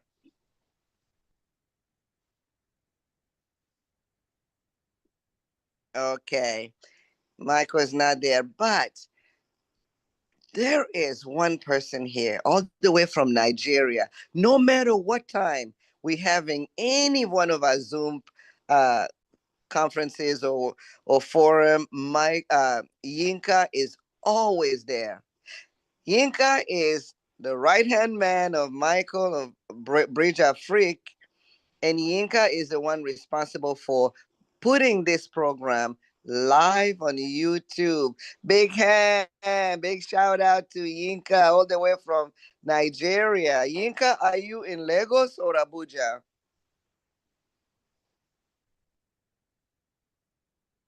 Kaduna. Oh, okay. The guys that do my editing for Daily Nuggets are from Delta State. Thank you, people, for coming in, sharing. Please add me on WeChat. And Ria, please continue doing the good work. I know you couldn't speak today. Justina, thank you for never letting go. ADICNet, no matter where you're moving in the world. Delia, thank you so much for those. I would love to see Delia and Olivier get together since you both doing the youth. Yeah, so you can do something together. How about that, Delia and Olivier? We support each other. That you don't need to worry. We support each other. Oh, we you can support always, each other. yeah. Okay, great. Yeah. That sounds amazing. That's what it takes, teamwork, right? Yeah. So thank you so much, guys. And if you're very tired, we can understand. But if you can stick around, please do, because our president, Shani and Yinka, maybe you can play that video. Sorry if I missed someone. Dr. Maxi, I will see you in Guangzhou in March. Hello, please, before you play the video, before Mr. President speaks, yeah, I just wanted to just say thank you, everyone. And I see in the comment section, there are a lot of people that are just hearing about ADICNet and they would like to be part of it. So please, let's add them to the group so they can be part of ADICNet. Thank you, everyone. Please, we need everyone on board. The new executive, they need your help, your support to make the community a better place. They cannot do it by themselves. It starts with you and I. So please, let's work together as a team and let's make Africa proud. Let's make Mama Africa proud and make ourselves proud as well. Thank you, everyone, for your support. Oh my God. Yeah, go ahead. Yeah. That's just what I wanted to say before Mr. President speak. I have to let Mr. President be the last to speak. Yeah. And I can see Busari. Sorry for interrupting. Thank you. No, it's okay. Yeah. Thank you so much. I'm happy to be here. Sorry for interrupting. Yeah. Oh my God, my assistant is going to kill me. I dragged her at the last minute. Thank you, Queen, for bringing me my assistant. She assembled everything. Sorry, guys, for her little technology Wi-Fi issue there. Blessing, you did an amazing job. Please say something, Blessing. Hi everyone, I'm Blessing. I'm from Nigeria. I'm in Qingdao University. I'm so happy and honored to be here. Oh, you speak Chinese, huh? Yeah. I'm a master's student in international relations, and I'm doing Chinese thoughts in international relations. The only foreigner in my class, everybody is Chinese, so. Oh, thank you. Thank you. Big shout out to my assistant, Blessing. Please do not quit. I might recruit you for Daily Nuggets. Okay. All right. Thank you so much, guys. And Justina, what is this? Is this a conspiracy dominated by Niger here? You know, we are the giants of Africa. We are everywhere. Listen. When I went to the university back in Kansas, back in the 80s, before you were born, all Nigerians and then me and my brother. I went to Houston, Texas, 250,000 Nigerians and 10 Congolese. But anyway, thank you so much, guys. Let's play the president's closing statement. Ladies and gentlemen, as we come to the end of our 2025 General Assembly, I want to express my heartfelt gratitude to each one of you for your participation and contributions. Your insight and ideas have made this seminar truly remarkable. Our theme, Vision 2025, Building a United and Prosperous African Community in China, has guided our discussions and reinforced the importance of collaboration and community. We have addressed many concerns and identified opportunities for growth and development. We extend our heartfelt thanks to the Chinese government and Chinese people who make it safe for African people to feel home here. African Union, African embassies and diplomatic representatives in China for their support. We also express our gratitude to successful African organizations and individuals whose work makes Africa and Africans proud. As we have been preparing for Africa Day and other events, I want to thank all the Africans and their organizations who are doing their best to support ADICNet's goals. Challenges may exist, but they will be forgotten soon as we face them with resilience. I want to thank our esteemed speakers and sharing their valuable knowledge and experiences. It's breaking up at my end. Your contributions have provided us with a wealth of information breaking up at your end and inspiration. As we move forward, let us continue to build on the momentum we have gained during this seminar. Ongoing communication and involvement from all members are essential to addressing the concerns we have discussed and achieving our vision. Together, we can create a community where every member feels supported, empowered, and valued. Our journey is not over, and I encourage each of you to stay engaged and contribute to our collective success. Thank you once again for your dedication and commitment. I look forward to seeing the positive impact we will achieve together. Thank you. I declare this seminar closed. Thank you. Have safe Jenny going back home. Thank you. See you again. We'll meet again for sure. Thank you. Bye-bye. Ladies and gentlemen, I guess that is it. Thank you very much, Mr. Yinka. I think you're the one that played it. Thank you. And that was from Mr. Shani. And so at this point, we say good night. Madam Emilia, right? Yes. Thank you, Bye, everyone. And we will see you next time. The committee will decide when next time will be. Thank you. Love you. Bye-bye. Thank you, everyone. Bye-bye. God bless This you. event is proudly supported by Bridge of Freak magazine, Africa's most widely read magazine. Thank you. Bless you. Thank you. The African Diaspora in China Network, ADICNet, 2025 General Assembly for all Africans in China. Let's be the united and prosperous African community. Our Vision 2025, building a united and prosperous African community in China. Let's be the united and prosperous African community in China.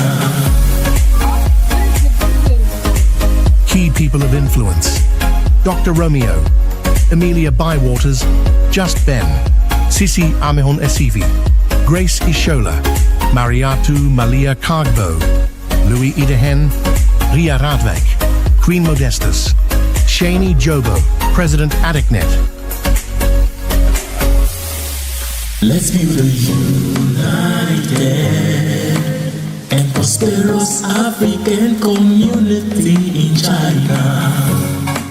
Speakers: Justina Ajala, ADICNet Board Chairman; Dahlia Ducret, Director of International Department, Silk Road Youth Forum; Dr. Joseph Olivier Mendoo, Head of the African Youth Delegation in China; Mr. Maximus Ogbonna, Consultant of China-Africa Cultural Exchange Center, Institute for African Studies, Guangdong University of Foreign Studies. Date: February 3rd, 2025. Time: 8 p.m. to 11 p.m. Join via this Zoom link. Host: Emilia Bywaters. Powered by